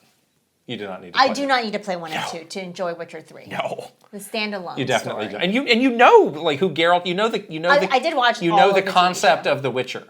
Yes. You understand that. So you can just play this. So I think that's one of the reasons. Yeah. It's like, when there's a numbered game, you're like wonder to now yourself. Now you're just making things up. I'm not. I'm asking you what I said, and I can't remember. Okay, so interestingly, in our Summer Game Fest predictions, non-predictions video, we did say, oh, maybe this will be there, but now I'm seeing this detail. Stay tuned for more information late summer, which suggests Gamescom. Oh. Where that we might get more. Oh, I read that wrong. Yeah. I thought it said just in summer. It's going to come in the summer. Oh, you think it's coming out in 2027? It's coming out. See, this is confusing. It's coming out in 2027. They want to give you more information in the summer. I see. Right. So this is a cool idea because they have The Witcher 4, which is obviously going to take a while, and this is something just to get people because it's been a while. It's been a long time since the first base Witcher 3 came out. Do you think I need to play Witcher 3 before Witcher 4 comes out? I absolutely think you should do that. Oh, really? You should just play this game, like whether Witcher 4 exists or not. You should just play it. It's really good. Okay. I think you really like it. It's quite long. It's quite long. Sure, I think we've had this conversation before. Yeah. I'm getting deja vu. It's quite long, but it's quite good. All right. I'm going to carve out. What do you want me to play first, Pocopia or Witcher 3? Oh, you need to play Pocopia this year. See, this is... Maybe see if there's over the holiday break. Which holiday? This upcoming... Thanksgiving? Christmas? Pick one. If there's no other game, maybe just slot in The Witcher 3. Okay. There you go. All right. But I think this is a cool idea because it has been a really long time. No, they need a gap. They need something to fill the gap. This is warm-up marketing. Yeah, but they need to get people back into The Witcher. That's what I'm saying. Yeah, and it's that same thing we keep talking about of let's get these dev teams learning how to make Witcher games again. Yes, it works on all levels. Back in the saddle. Exactly. Ooh. All right, now we have to talk about the Steam Deck price increase, which is ridiculous. Oh my lordy. They got rid of the base LCD model. Which is one you have. Which is the one that I have. I definitely did not pay $789 for your I don't know why they did that. Steam because Deck. maybe they'll bring that back. So anyways, now they have the OLED version is the one that you can get. It comes in 2 versions with different degrees of memory on board. Mm-hmm. So there was a 512 gigabyte version that previously cost $550. That now costs $790. There was a bigger one, the 1 terabyte, previously cost $650. That now costs $950. What in the world? That $50 Switch 2 price increase is looking pretty good right now. Outrageous. The thing that's even nuttier is these had been out of stock for a long time. Yeah. They came back as the price went up, and then they sold out again. People bought it. Shut up. People have $1,000? I don't know. I mean, that's... How? That seems like a major stay away to me. If yesterday I could have bought it for way less, but sure. I thought we couldn't even afford gas. But How do you have $1,000 to drop on a Steam Deck? People always find money for their entertainment. Where did you find it? In the couch cushion? You scrounged up $1,000 quarters or something? They went to their time machine and they sold their copy of Yoshi and the Mysterious Book so they can get a Steam Deck. I said $1,000. That's how much you need for a Steam Deck. I don't have $1,000 for a Steam Deck. I do not have. Then you're not retiring when you're 50, unfortunately. Well, that's why I am retiring when I'm 50 because I'm saving my money. You're pinching pennies. That's what you got to do to retire at 50. Oh man. You want to buy a boat and retire when you're 50? You probably shouldn't spend $1,000 on a Steam Deck. I mean, my initial reaction was it's the same thing as when the PlayStation 5 is as high it is. It's this generation's over. But then you see this thing of it's sold out. Well, how much do they make? And I don't know. 4? I don't know how many. And the 4 people bought it? Who knows how many they had, but I mean... Let's be real. It's obviously going to put a major stoppage on a lot of sales for the Steam Deck. I will say, anecdotally, I see more Steam Decks in the wild than I do Switch 2s. Well, it's been around for a lot longer. It's true. It's definitely sold a lot less. That guy on the plane next to us. Okay, you saw one guy on an airplane with a Steam Deck, yes. Playing. So, but then there was also a guy on the plane next to us playing on Switch 2. So, yeah. I don't know. So, thank goodness I already have a Steam Deck. Does yours still work pretty okay? Yes, but that's the concern of all of these things now. It's if anything happens to any of these electronics... I'm out $1,000. I'm really in trouble. I'm just not going to get those again. What am I going to do? I mean, I'm not spending $1,000. I really like you, but I don't think I can buy you a present for $1,000. I'm not spending $1,000. That's just would you spend $700? No, you would not even spend $800. No. Where do you draw the line? Nobody has this money just $500 is where I draw the line. Seriously, $500 is where I draw the line. That's higher end. Man, that's the high end of an electronic. And this is not even new. This is quite old, in fact. How much is that ROG? Oh, that's all. It's a lot. It's more than this. Oh, it's well over $1,000. Shut up. Yeah, all of these. Yeah, this is still the most affordable PC of these handheld PCs. Yeah. It's a category where things got out of hand real fast. How do I become a sugar baby? So someone can buy this for me. It may be too late for you. So the obvious logical next question to ask is, well, what about my Gabe Cube? I wanted You that. hadn't thought about this? Oh, no. No. Because they hadn't dated or priced that. And I think when that first got announced, it's like, oh, that might be like a $500. I don't think it was going to be a $500, but it was like, oh, that'll be under $1,000. And now it's like, oh, that's definitely going to be like $1,200. I can't. Like, again, depending on what version you go, $1,500. I don't know. I can't. Like, just make up a number. I can't. But it has to have 4 digits. I can't. 4? Yeah. 4 digits? So I don't know what they do here. And people have pointed out, and this is true, it's like Valve doesn't make as much hardware as these other companies, so they can't benefit from like volume. Yeah, the volume. They can't make up for it like Nintendo's making it. They're losing money, but they're making up maybe a little bit. Exactly, which is why they had to do such an extreme they're price $200 increase versus a $50 increase, right? Yeah, so this puts them in a real bind because this is all related to the chips again. This is related to everything. Everything. So, the oil, the chips, all the things. So the base Steam Deck is still doing fine, but I think a lot of people were like, oh, Steam. If you had a Steam Deck 2, I'd probably be interested in that. That seems like that's. I don't think that's coming. That's not happening. Well, they can't even barely afford to do this. The Gabe Cube. What do you do with that? I don't know. Do you just launch it at a ridiculous price, or you can't wait this stuff out? It seems. Do you cancel it? Do you just cancel it? What do you do? That's unfortunate. What do you do? I don't know. I don't know either. Work there. I have sticker shock right now. I can barely think straight because this is so ridiculous. Yeah. When did this hobby become so expensive? This year. Yes. This year. This year. Beat 'em Ups did a funeral. You saw it. He did a funeral for affordable gaming. Oh. Goodbye. Tiny, sad little violin. Yeah. Play the song. Yeah. This is... Maybe he can be funeral director for... I'm getting a lot of big ideas now for you. I can be a funeral director? No, maybe he can be the funeral director. For me. He's much younger than me, so that's perfect, actually. Yeah. He can... I would He had the outfit that. and everything. He already has the outfit. Yeah. Will you get me that Mario coffin? No, because that's also going to be thousands of dollars. So no. If you cut me in on your will, I might be able to do some things. I don't have any money. Oh, Do you really want that will? So this is just bad news all around. Okay, great. It's really rough. I don't know. Rough. I don't know how you get it. I mean, clearly they sold out, so people are buying it. I don't know how much they made, like how many, pieces of product. I mean, it's just like, by what percentage has the potential Steam Deck audience been reduced? 75%? You lose 75% of the people who are just priced out? Like, oh, nope. But they clearly have money to... Well, that's why the 25% is still there. The 25% is still the rich guys. Dang. That is... I swear, the shrinkage of video games entertainment is all because of this stuff, this nonsense with the price. I mean, if you were like just a regular guy, how could you possibly justify spending $1,000? You're playing Roblox. Well, that's free on an iPad. There. Or you're playing stuff on an iPad. How much is an iPad these days? Well, the thing this is beyond games. Yeah. I'm due to get a new iPhone. Are you scared? I'm extremely scared. I was like, oh, what's that going to be? Do you have that trade-in thing that you... I do.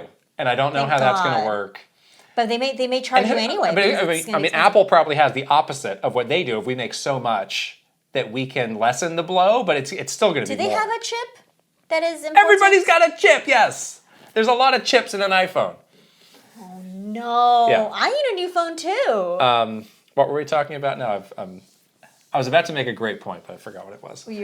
Darn it! You're lamenting the price point. Oh, so you play a Roblox, you play something on an iPad, or like there's so many you don't have to get a Steam Deck to play a PC game. You can play PC games on a regular PC. Yeah, and then the PC could just be a family And that's why things PC. like oh, Mina the Holler is $20. Great. I was like, Silksong's $20. Great. Why am I spending $80 on Mario Kart World when I can get like one of the best games of the year? Silksong, Mina the Holler, is $20. That's true. As long as you have a thing to play it on, right? As long as you have a thing to apply. Mina the Holler can play it like a pocket calculator. The file is it's like under a gig of Mina the Holler. It's like 700 megabytes. Way to go, Yacht Club. Like literally. So like yeah, if you have an access to like a PC or something, you can play that for $20. Yes. Yeah, there's this it's like stuff like that Subnautica game that like blew up in early access that sold millions. Or Slay the Spire. Like those people have to get a lot smarter about this stuff because it's like the realities of people who want to play games. It's like the facts of life are changing. Honestly, like if you wanted to play, you'd probably find a way. It's just if you still want to play. Yeah. Because a lot of people might just be like, forget this. I don't care if it costs $20. I'm so out on this because I feel priced out. And then they're just out. You know what I mean? Yeah. But if you still want to stay in, you can get creative and find a way. That's what it is. Yeah. Anyways. We said we had a big news section. It just keeps going on. 007 First Light, which is a game you're going to be talking about in the Don't Talk Now, in the games we're playing. But I love it. We already have a sales update on it. 1.5 million copies sold. Way to go. This is in the first 24 hours. Holy moly. Wow, so that's really good. I don't think they've put out an update since, but it's got to be getting close to 2 if it hasn't already passed that. Yes. What if it was on a Switch too? Think of it's how many, coming, right? Think of how many they could have sold. They said that guy personally guaranteed you.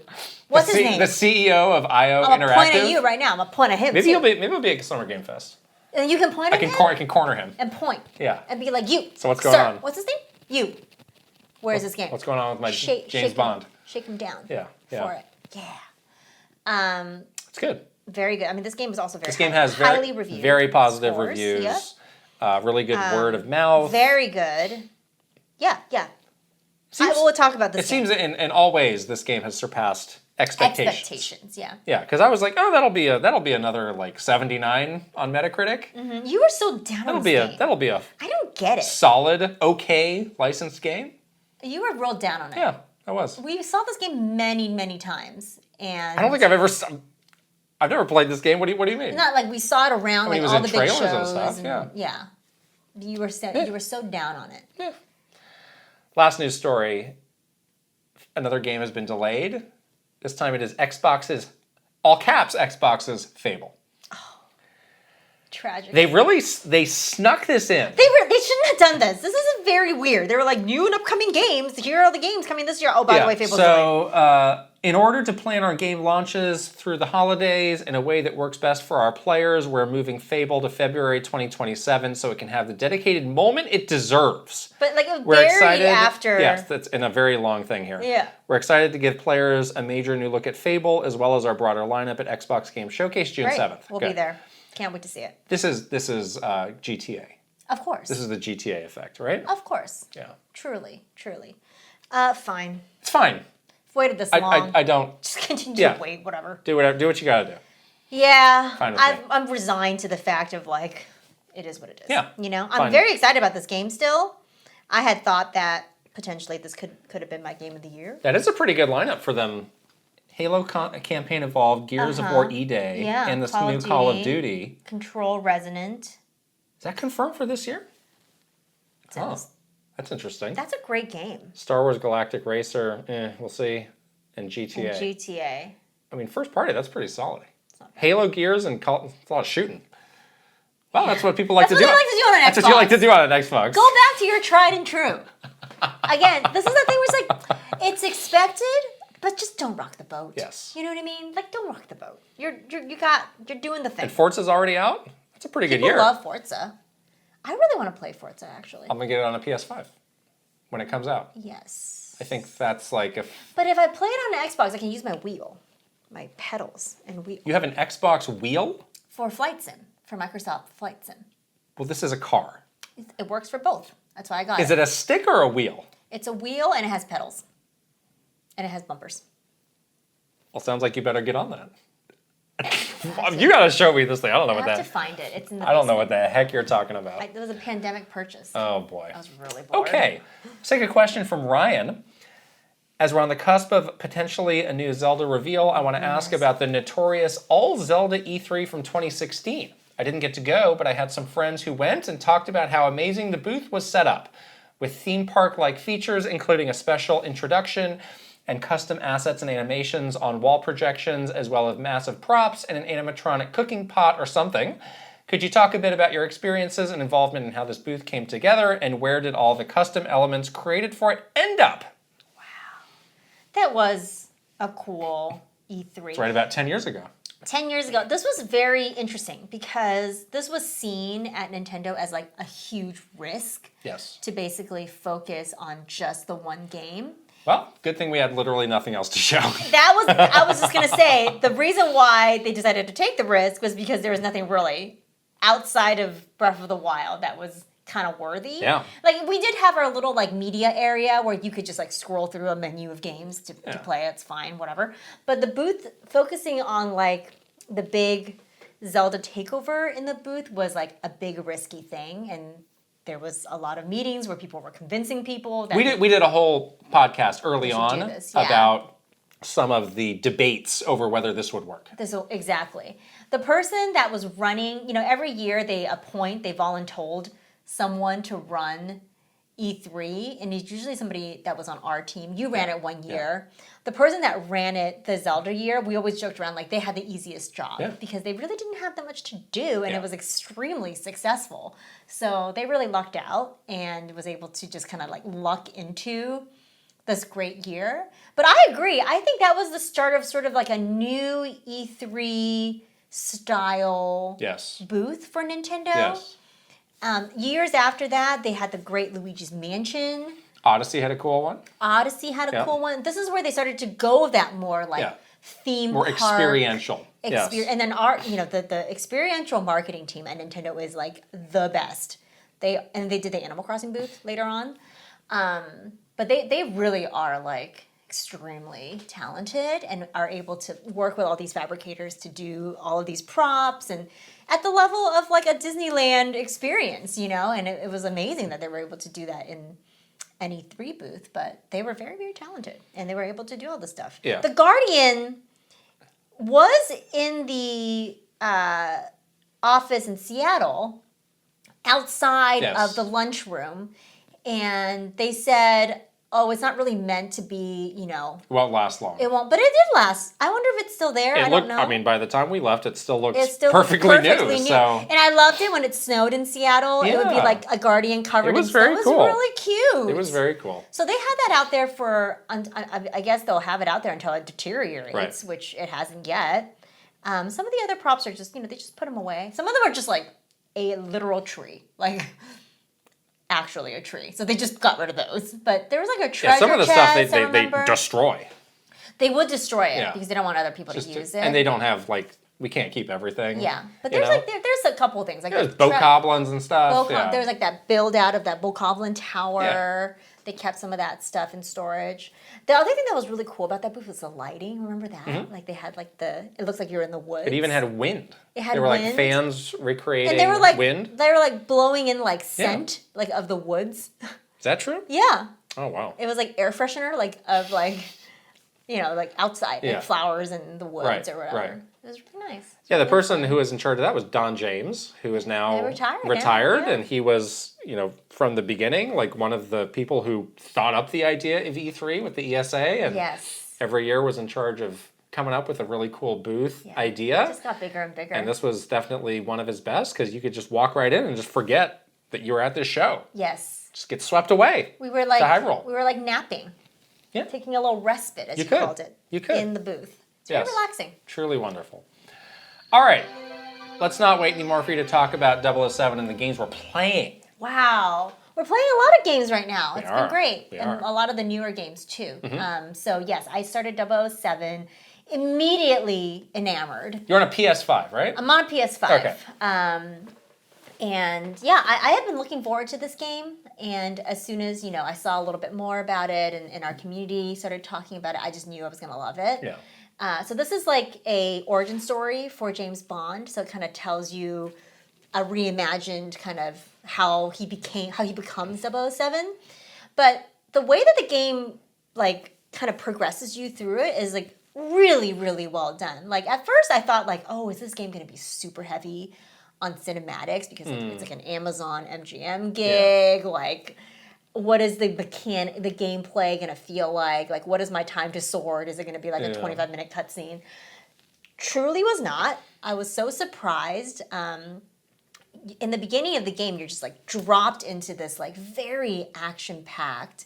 You're getting a first-hand look at like kind of the way that they're combining stealth and action right away, which I really liked, and also it kind of sets up this like very mysterious story. So I've heard a lot of people praising the tutorial. The tutorial is the best tutorial I've ever done. Please explain this. So they were very lucky in terms of like the way that they were telling the story as James Bond's origin story. They have this part of the game where you have to go to spy school, basically, to train to be a spy. And that's part of the storyline. So they made that into this tutorial. And the way that they did it was so clever. So you know how like in the movies, when someone like is doing like a training montage, they'll kind of like jump between different things that you're training, like, you know, fighting and driving and climbing and stealth and gunplay, whatever. So they did a tutorial montage, which I thought was incredibly clever. And there was like a whole story layer to it as well. Like you're meeting your fellow spy classmates. There's drama and a little bit of romance. And throughout all of that is the tutorial. So they're like, you're doing a training montage, but you're actually doing the tutorial. So they'll like 1 second teach you how to fight, and then you would jump to like, oh, now you're driving this car. Okay, now we're jumping to like you go through this course and take down these flags. That's part of your training montage. But it made it feel not like slog through this 25-minute tutorial. Okay.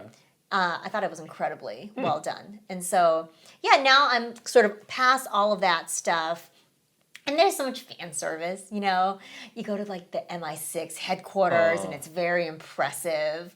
And then you, Does this take place in modern times? Modern times. Okay. Yes.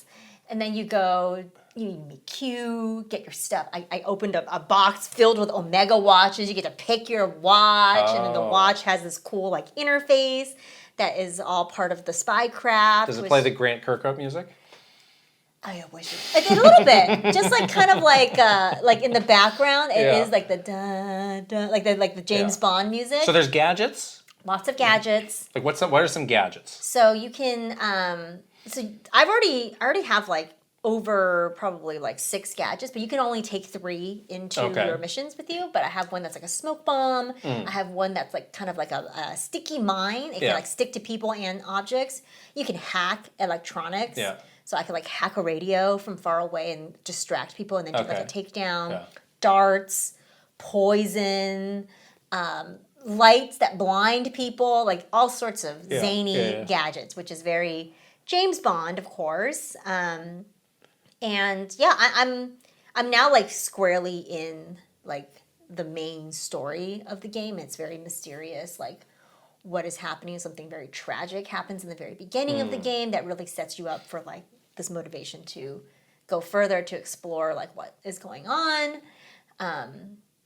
I'm very also impressed with, you know, we were talking about cyberpunk, and one of the impressive things about cyberpunk is when they have those environments where it's very dense, like that casino scene in cyberpunk. We're always talking about the casino scene in cyberpunk being so impressive. So they have multiple scenes like this in the game so far. There's one where you're at this like really fancy chess championship at this like really fancy hotel. Chess? But it's like the world masters chess competition. It's very sophisticated. James Bond. Yeah. So you're in this hotel filled with people. You're like tracking this one guy who keeps changing his disguises, but you're going through these crowds and crowds of people. You're going to hotel rooms. You're going like, it's just very like detailed the way that it's set up. And then the second part that I was in, you're kind of in this like black market pirate like headquarters in Africa, and you're like in this like very crowded like kind of like marketplace where they're selling like black market goods. Again, very, very crowded, very dense. My mission was to make $100,000, so I had to do like all these random things. Like I stole someone's crypto wallet and hacked it. Money pennies in your ear, which is great.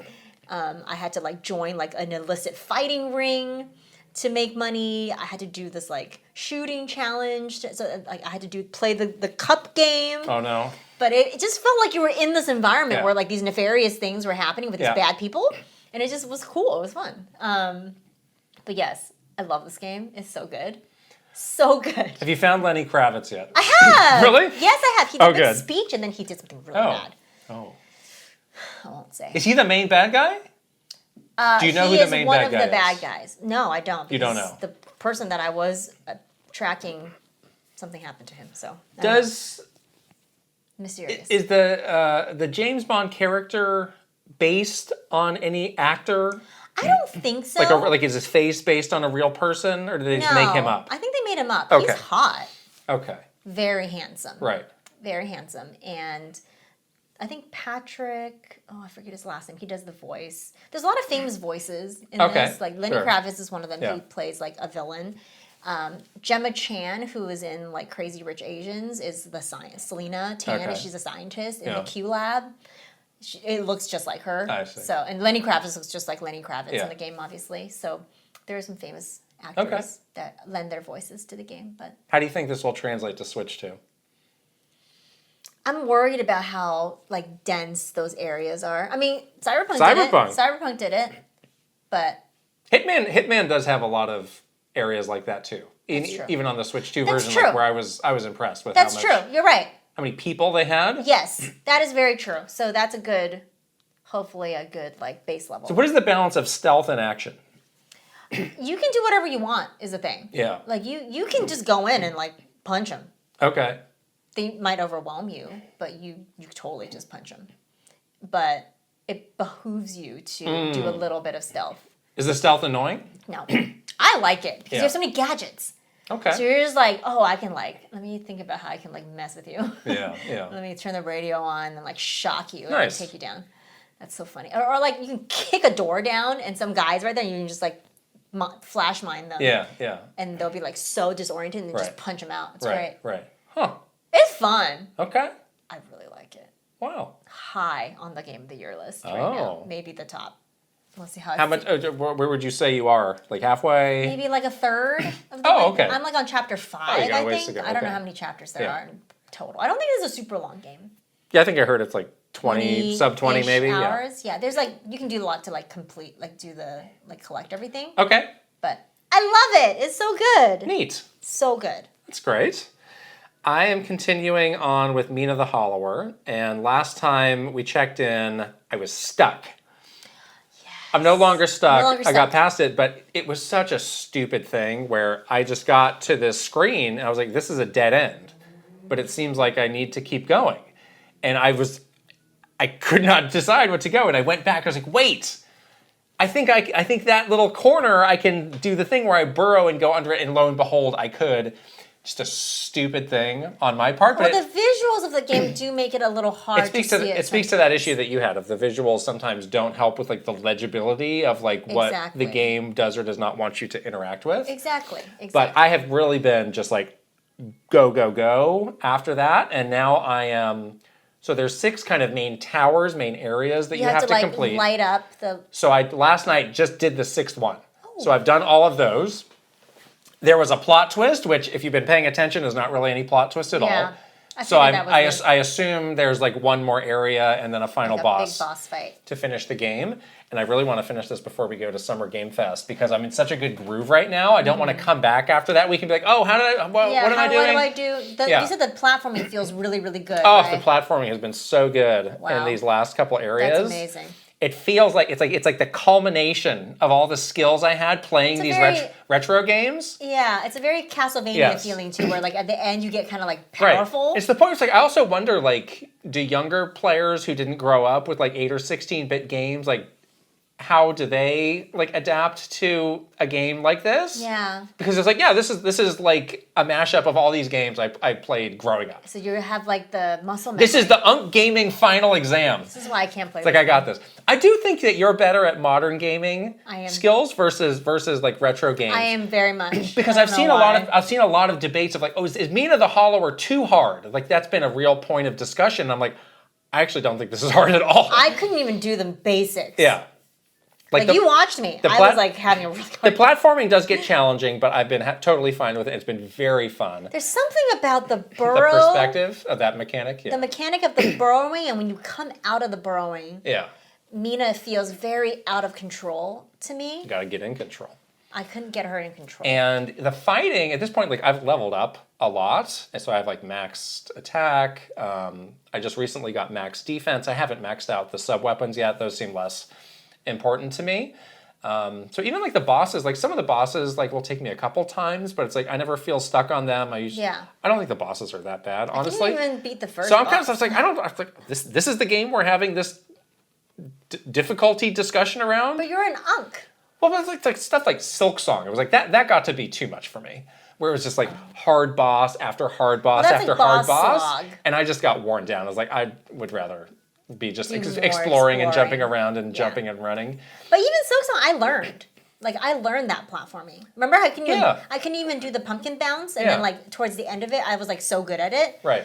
Something about this Mina the Hollower, I feel like I can't even learn it. I can't even... So it's been interesting to follow along with our community in our Discord who's also playing this game, because I don't think this game gets off to the best start. Like, I think the first, like, hour and a half is maybe, like, one of the weakest parts of the game, actually. That's unfortunate. Which is too bad, and that's what the demo was for. It's, like, the very beginning of the game, because it's just a lot to figure out, and then you get dumped into that big city, which is honestly pretty overwhelming. It is. And I didn't even know how to use any of the items that I collected. Right, and then from there... I had to ask you. And from there, the game does not tell you at all, really, where to go. Yeah. So it's tough. And once you get past that first area, you probably have a good handle on it. Okay. But that's like a couple hours in, so you do need to be pretty devoted to it and just be like, yeah, it's going to be... grind through it. It's going to be a little uncomfortable at times, but I'm going to figure it out. Yeah. So it is interesting. Like, I really, really like this game. It's not a 10 to me. I think it does have some flaws. Like, I think that opening is a little iffy. There was that thing of, again, the legibility of the graphics at times is not as high as you would want it to be. I think the combat could be a little better in some places, in some ways. So, yeah, I'd probably give it like a 9 something, but... I mean, a 9 something is extremely high. Yeah, but I mean, for how many 10s it got, excuse me, that's like pretty surprising, you know? For what I think a lot of people are experiencing as they're going through this game, so I don't know. Yeah, you're almost going to beat it, so you'll have to I'm going to beat your it. final review afterwards. But yeah, it's like super good. So if you have any affinity for like any genre of retro games, like you should probably play this because it's drawing from so many of those. Yacht Club is very good at that. That's like their special... They're amazing. Their special thing, you know? Yeah, modernizing these... Or doing a modern take on some of these very, like, classic retro games. That's, like, their thing. And they do it very well. Yeah, so. yeah. Indiana Jones, you finished this. I finished it! Good for you. This game was fun. I really liked it. You blew through this. I was into it. Wow. I was like... This was like a week or something. You just zoomed through it. I really liked it. Wow. I was thinking... recently, like after playing Indiana Jones and jumping straight to 007, like who's the cooler main character? Yeah. They're both very similar in some ways, but you know, different in other ways. But yeah, I was like, this is kind of fun to play 2 games back to back featuring these kind of classic hero characters that's been in so many other forms of entertainment, but playing them in video games is a really cool experience. But yes, Indiana Jones was an amazing game that I really, really enjoyed, especially on a Switch 2. It ran so well. It looked so good. In true Indiana Jones fashion, you did get to go to so many cool places. Like we were saying that, they do a good job with all the big landmarks, you know? So how many total locations were there? I think there were 5. It seems like the first 2 is like pretty big and in depth. Yes. Does it kind of speed up? Do you spend less time or those smaller areas? No. So like the first 2 areas, is the Sistine Chapel, Vatican City, and Egypt, like the Giza area with all the pyramids. And then you go to the Himalayas, which is a little bit smaller, a little bit like of sort of like a connecting point. Okay. And then you go to Thailand, which is really, really big, like as big as Giza. Oh, really? And you go to all of the Wats, which is the temples in Thailand, and there's a lot of different things you're doing. That area was really You said you had an issue with a snake. The big snake. It was really scary. There's a lot of water. Yeah. A lot of it is swimming underwater. Indiana Jones Water Temple? It was an Indiana Jones water temple, and there was a giant... When are people going to learn? Has there ever been a fun water temple? Take it easy on the water, Game Dens. In the history of all video games, name one water temple that was actually fun. Someone name it. I can't think of one. Maybe I have amnesia, but someone tell me. Yeah. If you've ever done this is the best water temple, this is so fun, tell me. Because I feel like none of them are fun. They're all bad, and they're all hard. Yeah. They're all disorienting. And this one was very disorienting, and you're just dealing with a lot. You can't breathe. You can't see. You're turned. You can't see. You're turned around. You're like, well, I was here. This doesn't sound good. I'm gonna die. There's a big giant snake chasing me. That's one-shot kill. And there's one more area after Thailand. Yeah. What's that? Iran. Or is that a spoiler? No, maybe not. Back to the Middle East. Okay. Back to the Middle East. Got it. Yeah. Huh. Yeah. Amazing. Are you gonna get you can get the DLC for this? I guess, yeah. I could. I mean, I was like pretty good.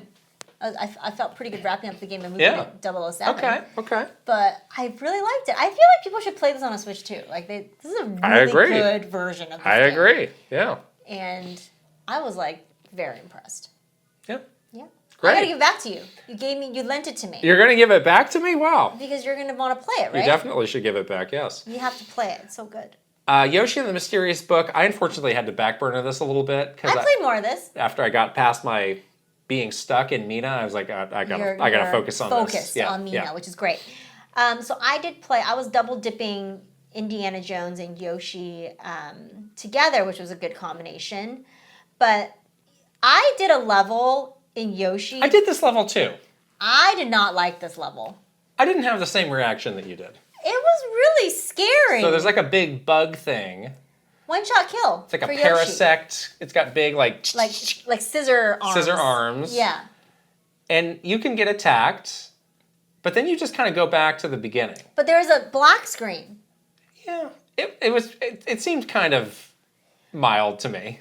I really didn't like that because it kind of messes with the vibe of the entire game, which is like this fun, kind of innocent exploration game. Like, oh, I'm eating you and spitting you out into honey. Ha ha. You're a tiny flower. Like, it was not. It was a red-eyed, scary bug that was one-shot killing Yoshi. Yeah, chasing you around. Chasing you. And it was like it had like red eyes. It was gross. And it would literally, you'd have to like hide from it, which was like so scary. You could just run away. You just keep moving. You had to collect these keys to get through it. Open a door and get out. And some of those keys were like blocked, so you had to like lure it away and then go back to get it. But I was shocked. I was like, this is not... Shocked? Yes. If this I don't think this was shock-worthy, but okay. If this was a baby game, that baby is going to be really scared. Oh, no. That baby is now traumatized. I don't know. I was like, this is a turnoff because this level is really unlike any of the other levels that we've done in this fun, like, breezy, very clever, like lots of clever mechanics kind of game. But you have this one level where you're being literally hunted by a scary scissor bug that can one-shot kill you. Like, that is not what this game is about. So, I hadn't played since then. Oh, you didn't get to the next world after that? No, I guess. So the next world after that seems to be, like, Yoshi's Island. And there are a lot of those, like, returning creatures that is like, oh, I remember this. I remember those, like, seagull-looking things, those big... Oh, I did do that. Dumb-looking birds. And you can stand on the seagulls? Yeah, I did do that. I like that one a lot. I think I had to get the babies back to the mom. Or something like that, yeah. Yeah, there was something. But I remember that was a fun one. Okay. Yeah. I think I might be almost done with this game, but I was. It's hard to tell. I was very. Yeah, it's hard to judge what else is in this game. Yeah, I was confused by that one level. I was like, why is this here? All right, well, now you're past it. You don't have to do it again. Is there any more scary things that can happen to Yoshi? I haven't played it, so I don't know. His little face when he gets whacked, too. It was really sad. Oh, you're very concerned about this. I was concerned. Okay. Got one more question from Tin Man. With the upcoming Zelda movie being the first live-action film project from Nintendo, and with how many references and Easter eggs there were in the 2 Mario movies, do you think we will see any cameos from recognizable Nintendo creators in the Zelda movie? Will Miyamoto or Aonuma have a Stanley-style appearance at some point in the film? Oh, I hadn't thought about this. I did recently see The Mandalorian and Grogu, which had not 1, 2 cameos from Dave Filoni. Oh, Dave Filoni. Who's like one of the top creative guys of Star Wars now. I was like, I think this is kind of overkill. He just wanted to be in the Why movie. do you need 2 cameos? Did he play the same character? No. Oh. Yeah. That's weird. This is going a little too far. There are some characters that they could totally like fake for a just be an actor. Just be an extra. Just a face in the crowd. Face in the crowd. Yeah. Hyrule. You could be in like Hyrule Castletown or something. Spinning that windmill, playing this music. Well, that's too iconic. That's the Song of Storms windmill guy. Yeah. Like no, that's too iconic. Right. Aonuma can't do that. That's gonna be like too recognizable. That's okay. Does he have a line? Did he have a line? No, no lines. Do you think they will have a line? Do you think this was gonna happen? You know, Miyamoto could have done some throwaway line for the Mario movie. He didn't probably want to. He didn't do it. Kind of feel like they don't want to. They're not like the type to want Don't you think Avi Arad could like talk him into it though? Yeah. At one of their like old guy dinners. I think so. He can be talked. You got to do it. He can. People love this. Look how well it worked for all these Marvel things. Yeah, he can be talked into, but I don't think he's proactively seeking this out. You know. I'm gonna say Aonuma no, Miyamoto maybe. But if Miyamoto does it, Aonuma's gonna want to do it because you know he doesn't like that. He's like, he won't get stood up. Yeah. He's like, I'm the Zelda guy now. If you're gonna do it, I have to do it too. This is gonna get out of control. Well, how would it get out of control with 2 people? More things to worry about here with this movie. Well, if it's Pikmin. Oh. Would he prioritize a Pikmin or himself? A Pikmin. Probably a Pikmin. Yeah. Pikmin come first. Yeah. Would you rather see a cameo of Miyamoto or Aonuma or a Pikmin? I don't want to see a Pikmin in this movie. So if you had a choice between Pikmin I'd rather have the cameo. I'd take the cameos any day. Yeah. Any day. An unobtrusive cameo. Again, just a face in the crowd. A guy in a hood or something. Not Aonuma as Tingle. No. No, not that. Are you sure? Yes. Okay. I do not want to see I don't want any Pikmin in this movie. Where is what is that one character from Breath of the Wild that people loved? Bolson, was that it? Bolson. The construction guy? Yeah. Yeah. Is one of them Bolson? I hope Bolson's in this movie. Right? Yeah. People love Bolson. There's also the guy that's like putting up the signs and Tears of the Kingdom. I could live with that. That guy could also be a good cameo character though. Or the guy, the postmaster. Sure. Running.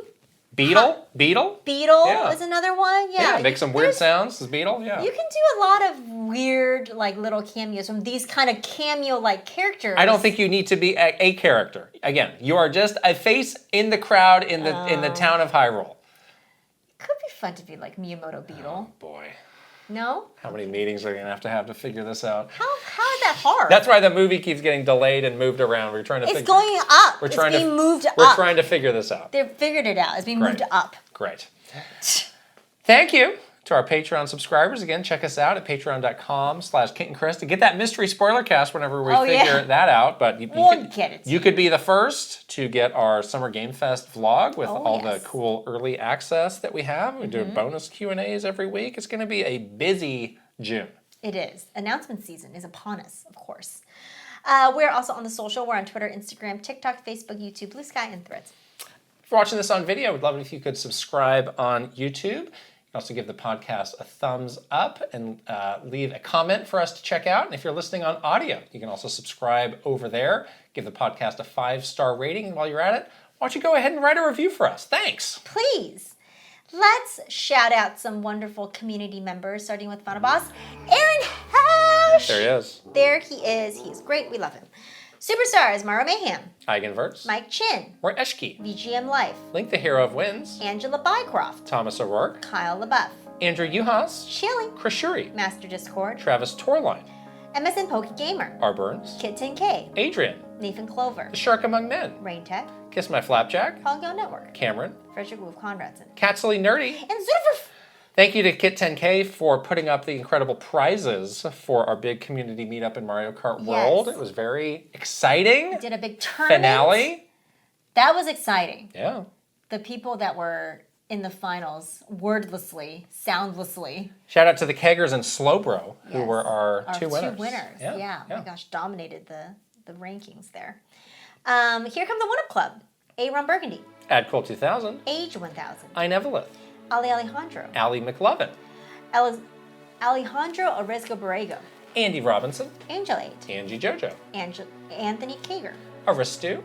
Art 64. Astrodev. Asurax. Aquatic Fish 22. Awesome 46. Bino. Barnstorm. Bates. Berserker. Big N Gamer with a Y. Blake Mitchell. Bob Clayton.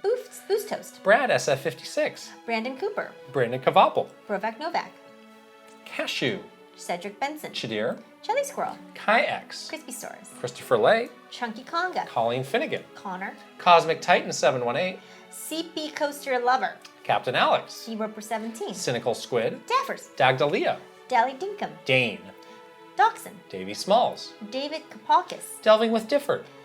Dennis M2. Devi P. Dinkum and Popacum. Doghead. Doinko. Dre. Dr. Saturn. Dubs 496. Do Dad Life. Eccentric Tony. Elite Peach. Espars 50. Ewan Granny Boy. Furbound. Fernie and Jess Forever. Fox Deploy. Funky Fresh. Funky Hand.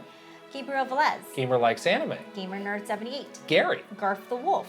Gartooth. Jeremy. Gianni. Guilty Phoenix 42. Hannah is Funky. Heyo Jose. Arabelle. Iris Marin. It's Anthony time. It's your boy J-Hob. Ivancito. Jay Rando. Jabjaws. Jahari Garcia. Jake the Snake 22X. Jameson Eisenberg. James. James Pritchard. J Bar. Jerry 92602. Jim Wakeland. Joe Encarnacion. Jonathan Rowe. John Conboy. Jordan Hemmerly. Joris. Joseph Gunter. Josh. Joshua Clements. Juju Fruit. Just Camtra. Justin Lemminger. Jay Wolf. Kaylin. Cap'n 64. Kat. Katie Estep. Kawa 2796. Kind PVL. Kevin Delane. Katrina. Kay Hooper. Kilo Kibo. Cal Jordan. Christy Eckert. Kyle Gamer Barry Rookie. Cal 325. Kyle Kretzer. Larry Fitzpatrick. Lazy Cat for Coffee. Leah Rao. Lem VX. Levi. Lex. Linko. Litton. Luke Hayabusa. Luna B. Lynn. Macho Potato. Mac the Cat. Mad Dog 5981. Magnificent Easy G and Callie Marie. Mario Man 392. Marky Man 64. Mary Cohen Coulson. Matthias. Maverick Nate. Megan. May plus Leon. Michael Mazer. Michael Wong. Mikey Macaroni. Mr. Ryan 07. Motomania. Mr. Andy Pong. Mr. Beans and Dip. Mr. Bendu 101. Mr. Underscore. My Tran. Nasir. Naif E. Nigbia Reeves. Nimbendo 64. Ninja 11. Ninja Black Belt. Novaru. One of a Kind. Omega Index Card. Oni. Pangy. Paper Boat. Patrice Millette. Pave the Way. Peach Booty. Pyramar. Prime Factor. Prince Charmless. PS Switch. Punky. Quintet. Reckless Thomas. Rob M. Robbo. Rob Y. Robbie DLC. Romsky 113. Rocks. RT64. Ryan Hayes Music. Brian Haas. Ryan Netta. Sage Gamer. Salskin 20XX. Scott Seward. Sebastiano Garase. Sega. Sharif Jackson. Shinryu. Shiny Elizabeth. Slowbro. Shump. Schnazzle. Spacey Poo. Spider Girl. Spicy Munchkin. Star Fox's Jubilation. Steven. Stuart Radley. Swambow. Pseudo Priest.